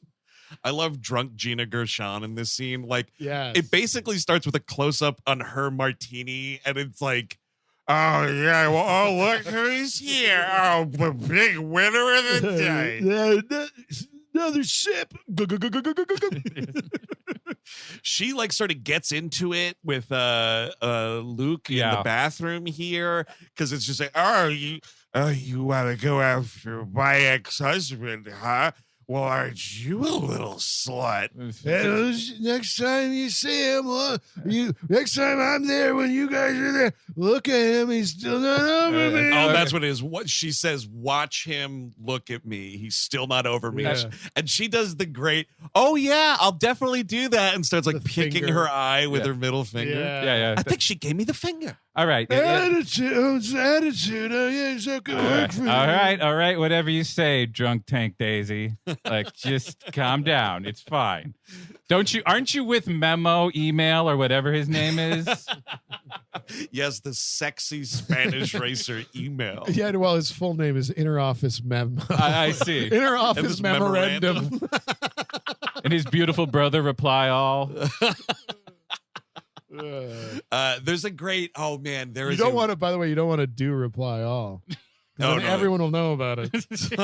Oh, well. He just talks. He talks to everybody. Well done. You're welcome, everyone. Thank you. I'm going to leave right now. High note. Yeah, we don't have your applause button here, sadly. Yeah, right. The applause button's on the Gleep Glossary, which is on Patreon. Patreon.com/WeAteMovies for applause button. Ooh, yes. It's a good one, folks. There's a really pathetic, like Jimmy. It's like the easiest softball question. He's talking to a press guy, and you watch this dude botch the easiest press question of like, oh, so Jimmy, what would you do if you won the championship this season? And this dude, this fucking hotshot racer main character of this movie just goes, I don't know. And then like you can tell the reporter does a really great job of like, oh, fuck, I can't believe that was his answer. And he just goes, well, I know what I'd do. I'd throw a party, says this reporter. You don't think... So, Jimmy, you don't think you want to maybe go somewhere? You maybe want to go to a place that rhymes with Disneyland? Are you sure you wouldn't want to maybe do that? I'm not done writing the screenplay. And then the reporter says, I'd throw a party. All right. Control S. Now I can go to dinner. Okay, no, it's editing time. Put the cap on. A really good party. Really, really good party. And whatever. Jimmy and Bo get into it here over Estella Warren. Yeah. And Jimmy takes off in a race car driving down the street in Chicago. And Sly gets in the car after him. And this, when I tell you, I was like, I did a little Homer. You were blown away by this? No. I did like a Homer Simpson, like, like when you see them peeling down the road in this first shot, and it's just the two little quarter-sized CGI heads in these race cars. Holy fuck! It does is that so look bad. fucking funny. The overhead shot of Chicago, and you just see the blips. Oh, the two little fuzzy colored circles, and then there's like. Woof. They go over a manhole cover and it flies off. That's how fast you're going. Excuse me, Eric. That happens twice. Of course, it was that good. Got to do it twice. And both times they used a computer. The second time, it almost hits Stallone's computer head. Oh, too. dude, that's CG. And he's like, what? Well, you know what? When I was doing the film Assassins with my good friend Antonio Banderas, I learned that one of the things that assassins have to do is the double tap, and it's more efficient. So if you do something cool twice, it becomes better. Is the thing. It doesn't dull it at all. It emphasizes it more. That's right. We are the only real manhole covers left. Boy. I mean, yeah, so they do this all, and of course it's all like, you don't even get like a good racing shot. It's just like close-ups of them with the kind of background. The girl getting her fucking skirt. Oh, the blows. dress. Yeah, the skirt blows up. We speed by the bus stop and the glass shatters. That's awesome. The ass is focused on frame for a little bit. Of course. Yeah. There's some. It's little bunnage there, dude. It's nuts. And then the kind of more interesting one is when they go into the trucks on the truck stop. That's kind of cool. Trucks. Like Stallone is going under the trailers of the tractor trailers. One good something. stunt. It's something. It is really something. Looking for something. And they just kind of like stop eventually and get out the car and start yelling at each other. They have a big, sort of fight in the street. It actually was a little reminiscent of Rocky V, like yelling in the street about fighting someone. And then, the Chicago police said we need backup because they did the speedometer thing or whatever. It was like they're driving 195 miles an hour in the city. Yeah. And there's helicopters that are, there's spotlights on them, but nothing ever comes of it. You never hear of it again. Someone did a little code on the PlayStation controller and all the stars went away. And then they were just standing in the street with some cars that shouldn't be there. Well, for all I know, it would work. Like, you could probably race a racing car in any city and then be like, yeah, I'm famous. Yeah, I mean, I get but like, there'd be even something, if that's right? True, they're fined by the race company $25,000 each. Yes. Yeah. But like, even if that's not what's going to happen, I would like this at least to be interesting. Do they have to get out of it? Can you just be like, I'm Joe Tanto? Oh, Joe Tanto. Well, okay. Then Dude, that's honestly, okay that you're doing this. Move their argument to the police station. Yeah. In the holding pen. Why not? That's something. And there's more drama to that. Yes. A change of scenery. There's plenty of good things that come from that. You're actually being somewhat coherent in your storytelling for 1 minute. There's consequences. And we're battling each other and shit's getting real. Yeah. You have, because there is that sequence where they are racing these loud ass cars, and Stallone is yelling at him from one car to the other, like, pull over, man, pull over. And like, no one can hear you. I'd probably not, right? But like, what you do, this is where the moment is, right? Because it's like, pull over, man, pull over. And he can be like, why? What are you going to do? Or, who's going to stop me? Something like that. Smash cut to them in the jail cell. Like, this is why I told you to stop, man. Yeah, so, exactly. like, fucking anything. Even if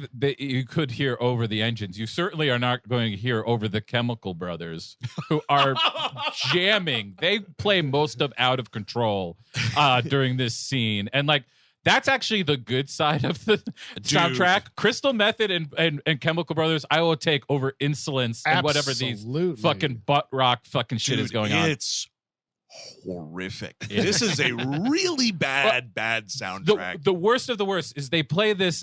I know this song from Scrubs, which is never a good sign. Leroy's "Are You Having a Good Time?" Yep. It plays like 4 times, nearly in full in this. I'm not having a good time. No, I'm not. And it's like it also sounds very insecure. Are you having a good time? Everybody out there, are you having a good time? Come on, we got Stallone here. Come on. Well, I think I was laughing because while it's all like we're fighting over this girl and whatever, I'm pretty sure one of the lyrics is, "Are you having a good time sleeping with another man's wife?" And I was like, what are you doing? Is this about Memo, bro? There's a Memo song we're listening to here. We get to Germany for the next race, and dude, this announcer you just hear, "Welcome to Germany, the home of beer, the Autobahn, and Bo Brandenburg." Okay. Wonderful. I am Otto von Treetop, here to tell you about the race. Oh, yeah, his family invented tree taps. Yeah. It used to be that it just stopped. It's just a wood stop right there. There's no top to it whatsoever. Every arborist in this country's got to give his parents 25 cents. He does very well for himself. So we are, montage fucking 14 here. I think it's a montage of like Jimmy sort of straightening out, getting his act together, driving better in the practice or whatever. His leg is a little fucked up from the crash. Crash hasn't happened yet. I think the crash is this race, but this is like, after the street race, Stallone tells him to like, shape up or ship out. Right. So he's got to be. We got to pause the movie because coming up, look at that, the Hawaiian Tropics girls. They're giving you a wave. Check it out, guys. Are you having a good time? Sleeping with another man's wife. I mean, we all love the end of Dumb and Dumber, right? Come on. Take a look at what's happening. And for this race, Burt Reynolds decides he's had enough of it with Joe Tanto. Memo is going to be the number 2 driver, and Tanto's just like, coaching on the radio or whatever. This race is the Gina Gershon and the fucking denim explosion. Well, yes. Yeah, which is so bad because, spoiler alert, Memo is about to get fucking nearly killed. And for her to have to be like tragic in this wardrobe. Yep, exactly. you don't want to be dealing with a family emergency dress like this. Absolutely not. No, and to be crying in this outfit. No. Yep. Oh man. Jimmy just tried to be a bigger man here and goes to apologize to him or whatever, which is I agree with Bo Brandenburg where it says apologize to yourself. Yeah. You an ass. You son of bitch. Piece of scheisse.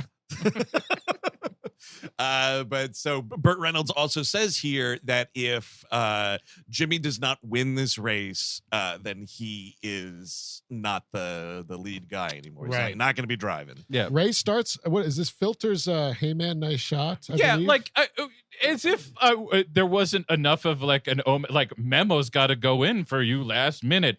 Who among these characters could be killed without anybody really giving a shit? Yep. Memo. And dude, and you have all the telltale signs that this dude was going to eat shit, right? Yeah. Because he's like, someone says to him like, "Oh, somebody's looking to get their job back or whatever," and then he's like, "Hey guys, I'm just here, and I want to say that I love driving and I love being alive." It is like he may as well say like I'm 1 week away from retirement, and like we do the race, and it's like Memo's whole job is like he's the number 2 dude, and like Jimmy is positioned to win it, and Memo's the dude who has to play like defense, and Memo decides he's gonna be more on the offense here and break with Burt Reynolds' plan. And tries to get ahead of his own teammate, Jimmy Bly. By the way, the CGI rain in this sequence. Oof. Oh, good God. Were we not ready for that? We're just, look, somebody's got to be the first one through the wall. Okay, Jesus, guys? Man, somebody just get a fucking fire hose like this. No, sir. James Cameron, can you remake Driven? Yeah, please. Just the rain parts. Like everything else you can keep. It's perfect. But make sure the rain looks right. good. Everything else is perfect. The Memo car accident isn't the only accident that's in this race, though. The start of it, this is where one car totally spins out and it stops facing the wrong way, and another car rams into it, drives. It's like you're watching a fucking Hong Kong action movie. It goes flying. This is what I was thinking about earlier. This is the Max Pappas racer. And it's just like, there he goes. Anyway, back to the race. You don't even see it fall. Can you imagine a Greek driver almost dead? Well, he did it. He's above the level. He's driving above the clouds. He's going to be, he's going to get to the flagpole at the castle a lot quicker than Bo Brandenburg. He's going to get the Mushroom World Cup. Oh, and the princess is in another castle. We'll have to move on from Germany to another country.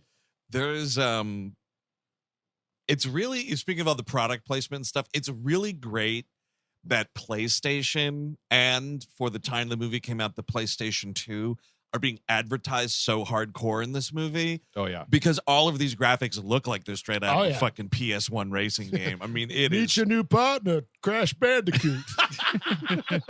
Wow, this really is some twisted metal, man. Is someone driving an ice cream truck? Who's that evil doctor always following you around? What's his deal? The police sirens turn into lightning bolts.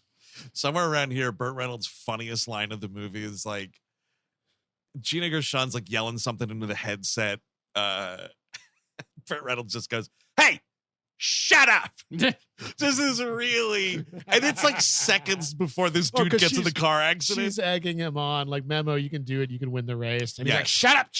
You're going to blow it. First of all, why is the spouses and girlfriends, why do they have headsets into the race with the coaches? You'd think that would be a distraction, right? Because you see, there's one of the races, I don't know if it's this one or one of the previous ones, where like we get a montage of presumably all these like real drivers that they got to like cameo, all doing like their pre-race rituals of like putting a picture of my family into my, suit pocket, whatever, like all of that shit happening.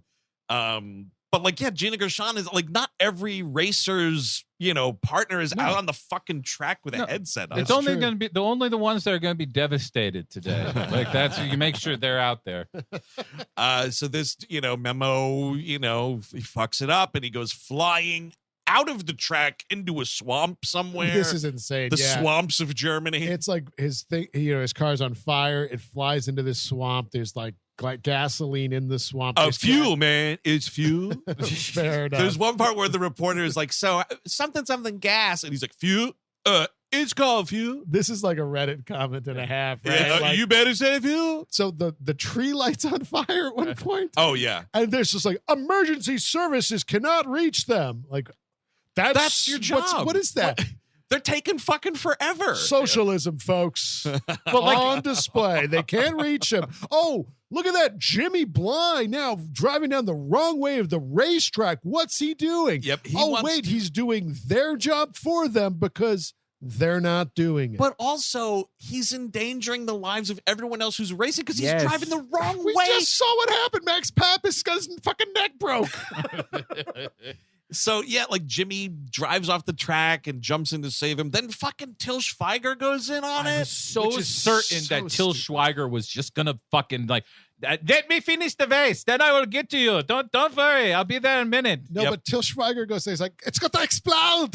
You better get away from there. The fuel is going to burn. Flu size is in there. You also think that's it. Like, he gets there and he's like, no, I cannot come in. I cannot help you. And I was like, oh, fucking Memo's about to drown to death and then be burned to death because Till Schweiger won't get in the water. If he cowards out, but again, he does the good thing. Yep. Stop it. Every cowards. Get me some cowards. Every moment you could make this character flawed or, an adversary of any kind, you don't. Yep. I mean, I guess the racetrack is a perfect analog for the film where it's just you're going around in a circle. Yeah. Everyone. Oh, this turn is kind of a shithead. Oh no, he's a good guy. Oh, he's kind of a shithead. Oh no, he's a good guy. Good guy. He's kind of a shithead. Oh no, he's a good guy. He's a good guy.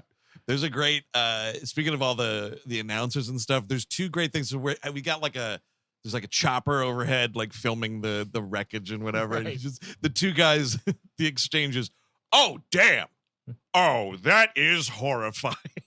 Otto, I can't help but think back to that's the fuck. Goddamn, this is what drove me nuts. Is you hear like the name of all these like tracks and these wonderful things, and then you think about what they would all be named today, like.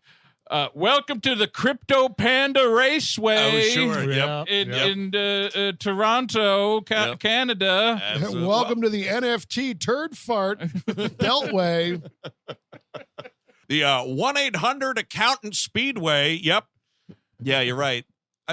So whatever. This dude's in the hospital, and the movie can't decide whether or not he's fucking paralyzed, by the way. That's never a thing. I think he's not now. But they're pulling him out the water, and he's like, I can't feel my legs. I can't. And I was like, oh, bummer. He's, now he's like a Burt Reynolds. His legs didn't get the memo. That's your problem right there. It's Stallone's edits were all like, all right, what we got to do, take out the bummers. Yeah. Anything that's bumming you out, we get rid of it. I need to see this 3-hour cut. Because that's what saying I can't feel my legs. Everybody knows that means the legs are gone. I guarantee you there was a scene where Sly brings some flowers to his fucking hospital room. Yes.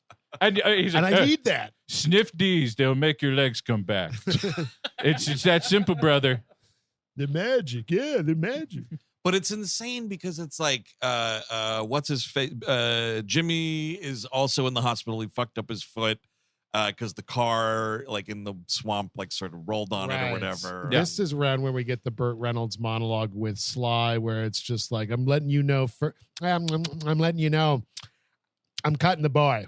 Like he's done, this, that, and they even this is probably the most effective scene, even though I don't really remember anything that happens. Two guys with presence, two performers with presence. Yes, exactly.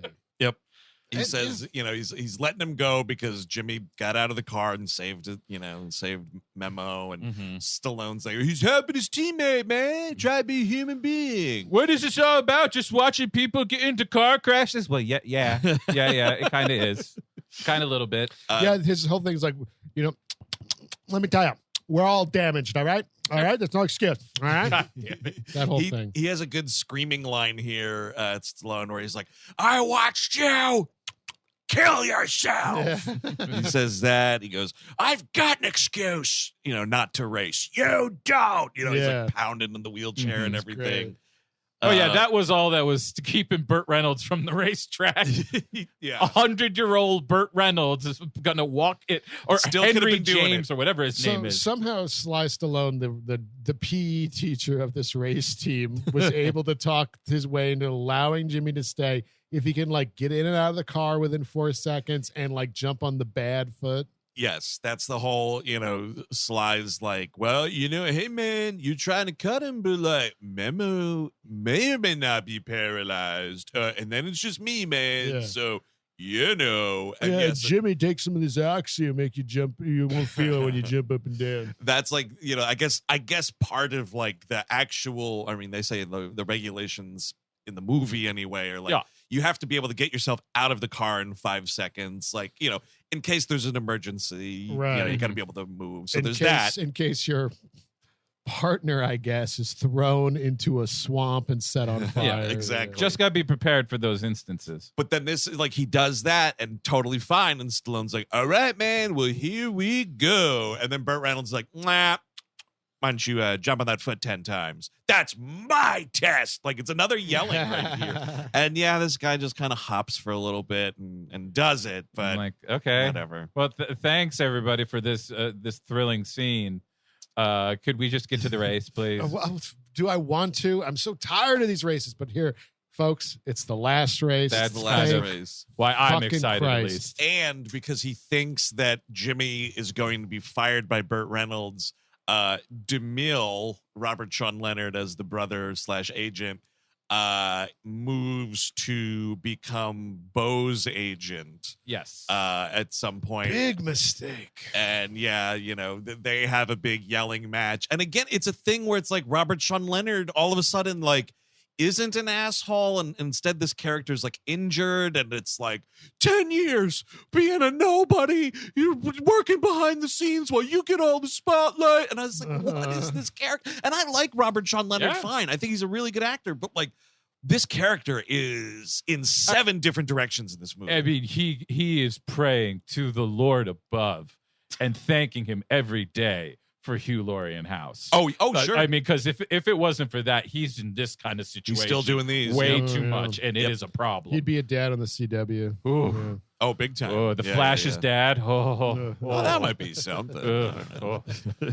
As it is, they had the guy who played the Flash in the original Flash TV show playing the father. Did he play? Oh, yeah. Is that right? Yeah. I only watched a couple seasons. So he made the Flash because he came too quick in the lady, and that's it's just the actor. Oh, it's the actor. Yeah. Got it. Although that would be a good joke for the Flash to play. Yeah. The we get one final, because it's the last race. One final life at the racetrack fandom sort of introductory montage here, including this woman. You catch this because it's the babes are out tonight and all the fellers are there to watch the race or whatever. And here's this woman deep throating a churro. Did you see that? There were numerous. It was a montage of people hogging down on just phallic objects. It was a hot dog. It was a churro. There is a hot dog, definitely. But they're all Hummer fans. They're saluting him, dude. I mean, that churro is whoa, and you're just what is this movie? Is highly unorthodox, but we have Joe Tanto in the booth. Yeah, I just wanted to let you know, it's the car.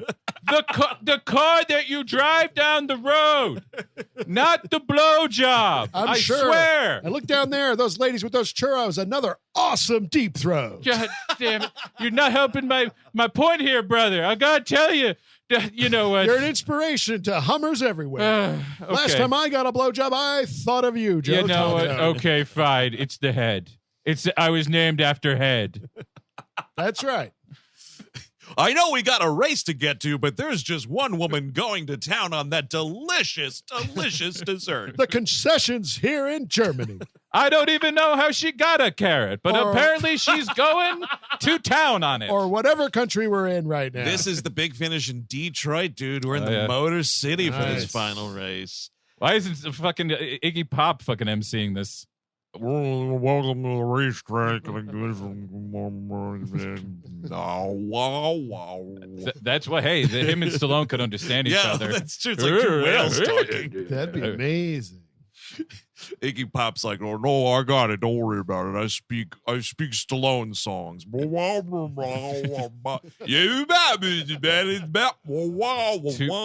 Just two guys talking in Tim Allen grunts to each other.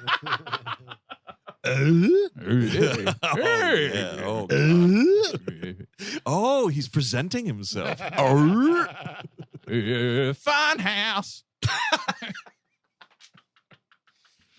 Whatever, man. This fucking race. What a surprise! Like Jimmy wins it.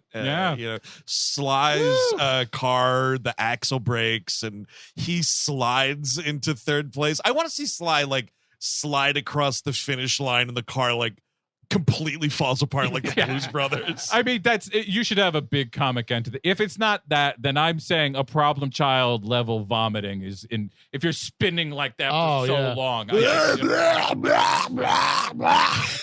right? It's flying. There's a big hose going out your mouth, and of course, it is the ultimate, literally come from behind victory because Jimmy has to start the race dead last because he fucking pulled over to help there. And Stallone, we didn't mention it, in that same scene, Stallone also becomes the third person to pull over and try to help out. He gets there kind of after everything's been settled, but also because he drove off the track or whatever. I would have been here. I would have been here quicker, but oh God.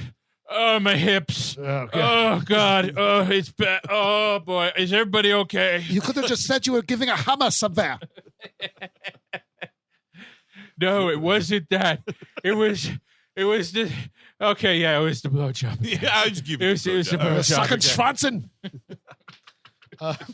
So, the neck-and-neck race, right? Yeah. Jimmy wins. He's world champion. Jimmy eats world. Yes, he definitely does. Deep throats it, dude. Of course, Bo comes in second, and everybody, we are on the pedestals here to get the trophies. Oh, yeah. Well, there's everyone is best friends. Burt's like, Joe, you could have won that race if you tried, right? And he's just like, I did because it's teamwork, correct, Burt? Oh, that's right. He's like, yeah, I did win, motherfucker, because the team won, stupid.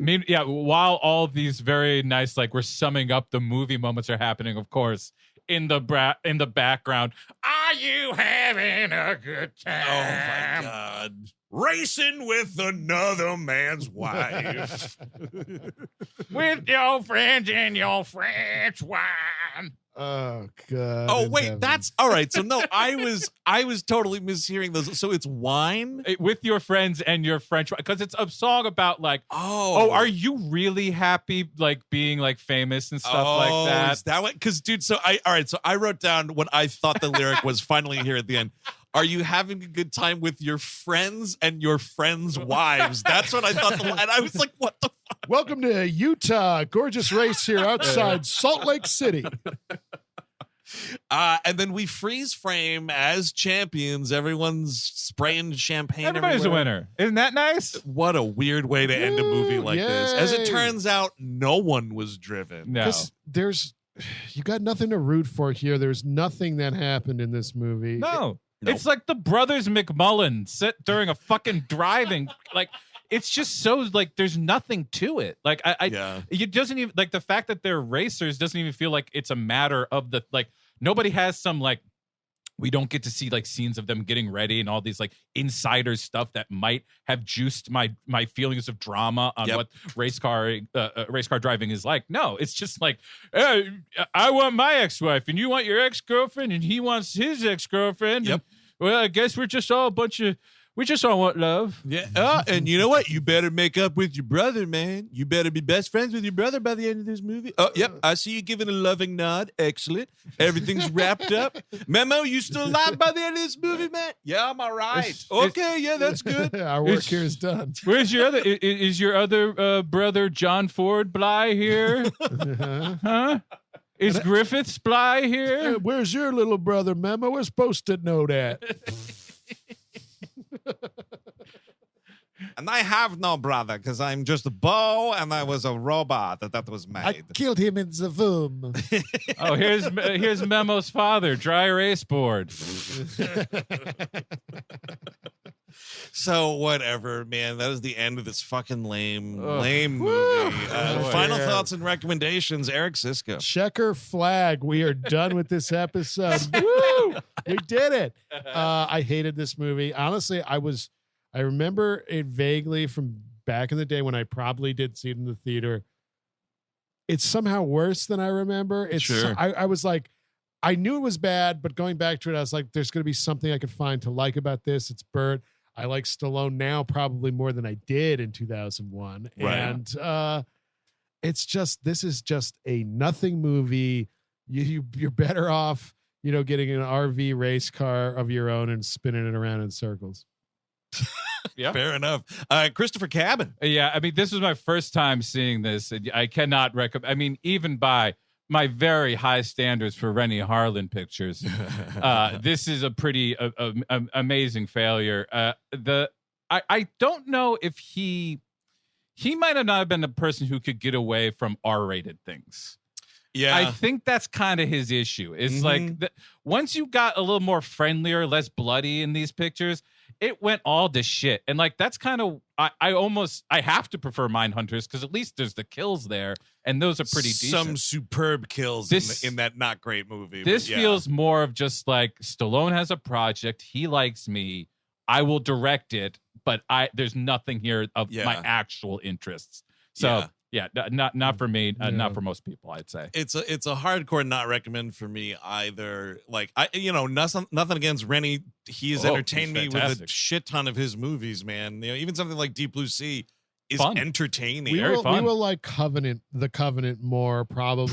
But it's still bad. I don't know. I haven't seen it, so I shouldn't say probably. I have no idea. But I will also say, if this was like, because you saying, Harlin needs the R rating had me think like, if this was like same, world that, it's set in, but it was like Any Given Sunday. It had that kind of attitude to it. Sure. You need the language. You need people being nasty to each other and staying that way the whole time. Why isn't Jimmy Bly fucking his way across this great globe like he should be? Why is he hung up on Estelle damn Warren? Well, Jimmy could be fucking Estelle Warren and Bo Brandenburg walks in. He's like, no, what? And we could actually see some like fucking happening. That would be great. Like something erotic, anything to charge this, really. So we need something. We need some fuel in the tank. We do, and this movie was out of gas from minute one. That is the last car thing that we will joke about, because that is the end of this episode. If you want more We Hate Movies, check out patreon.com/We Hate Movies, where this month, most things that we are doing on that are also patron selected. It's not just here in the main feed. We've already released a We Love Movies episode all about Michael Caine and Sean Connery in The Man Who Would Be King. Impressions galore and fair and balanced discussion. Yes. That's right. Both things happened on that wild-ass episode. Yes. A guest star, Bill O'Reilly, to make it fair and balanced. You know what? Our Patreon would go through the roof if we start sucking that guy's dick. Oh, that's true, man. Yeah, get all the pinheads on board. So that's going on. We have a syncable commentary track on John Wick coming up. Right. Going to be available to you probably before John Wick 4 comes out later this month. How exciting for you. We got that. And but that was not patron selected. That was not patron selected. We've got an AD coming out on the cartoon Ugly Americans, which after Philippe showed the picture, remember he did all those cool like variants of us as different animation styles. Yeah. When he showed the one of, I drew you guys as Ugly Americans already, I remembered what the TV show is. I still have never seen it, so I don't know what's going on with that. The Gleep Glossary. We will know what's going on soon. On Patreon, we will. On the Gleep Glossary is we're talking about R5D4. I think I'm remembering the droid's name right. And if I'm not, that's okay too. Evil 3PO. This is, it's going to be a wild one. This is the little red guy with the bad motivator. And would you believe it? He's got a wild, bonkers ass backstory. Oh, really? Oh, so I'm so fucking excited. Get ready. Before I forget, by the way, big thanks to Andrew for calling in and requesting that's Driven. Right. Yes. Thank you, Andrew. In North Carolina. Hope to see you soon. Not just in general. You seem like a good guy. We have no plans right now. We did play North Carolina last year. You should have come out. So maybe you did. Who knows? And on the Nexus, we have a Voyager Deep Space Nine patron selected. Yep. We are not doing patron selected for Melro 210. No. Sadly. We're just going to be going right along. Yes, going straight through the continuity of that because it's very, in order. It's not as easy to jump around like Star Trek. Next year, if we maybe want to, people can call in the episodes of the remakes. Oh shit, that would be something. Those were both very bad. So I would be very interested. I watched part of the 90210 I didn't fuck with the Melrose Place one. But one of the characters has his dad gets arrested for child pornography. Oh yeah, really? Yeah, you got to go big or go home. What now. type? Yeah, I don't know. We'll have to watch the episode. But if you want stuff to watch, also don't forget May 18th we'll be in San Francisco talking Star Trek Voyage Home. Yep. Star Trek 4. The Voyage Home. Thank you. Yes. We'll be doing a live episode in San Francisco, our triumphant return. I'm so excited to be back at Cobb's Comedy Club. Tickets available now. And then on May 22nd, we'll be talking Twins at the Hollywood Improv in Los Angeles, California. Oh yeah. There. That's going to be Cannot wait to get to LA. We are California dreaming on a winter's day. We absolutely are. But here on We Hate Movies on the free feed, listener request month continues next week with an all-new episode. And if Steve were here, he would tell you that the new episode... I got it. I know, but you can say it. No, go ahead. You say Well, it's Equilibrium. Oh, God. It's the Gun Kata movie. I am excited. I remember this being a ton of fun back when I saw it 1,000 years ago. The only Kurt Wimmer movie I haven't seen, and it's his most popular one. Oh, dude, get ready. At least there's Christian Bale, and we're going to have fun with it. Didn't we just do a Kurt Wimmer movie like kind of recently or no? We did. Well, what we did is we did Stone Cold, and then the other Boz movie is a Kurt Wimmer. Oh, I think that's what I was thinking. One Man's Justice, which we will eventually have to do. But new listeners, we did cover Ultraviolet on a previous listener request month, and that was a disaster. If you want to hear us spinning our wheels, please just tune into that episode. Yes. But until next week, where we're going to have a little more fun with Equilibrium, I'm Andrew Jupin. Eric Szyszka. Chris Cabin. Take it easy.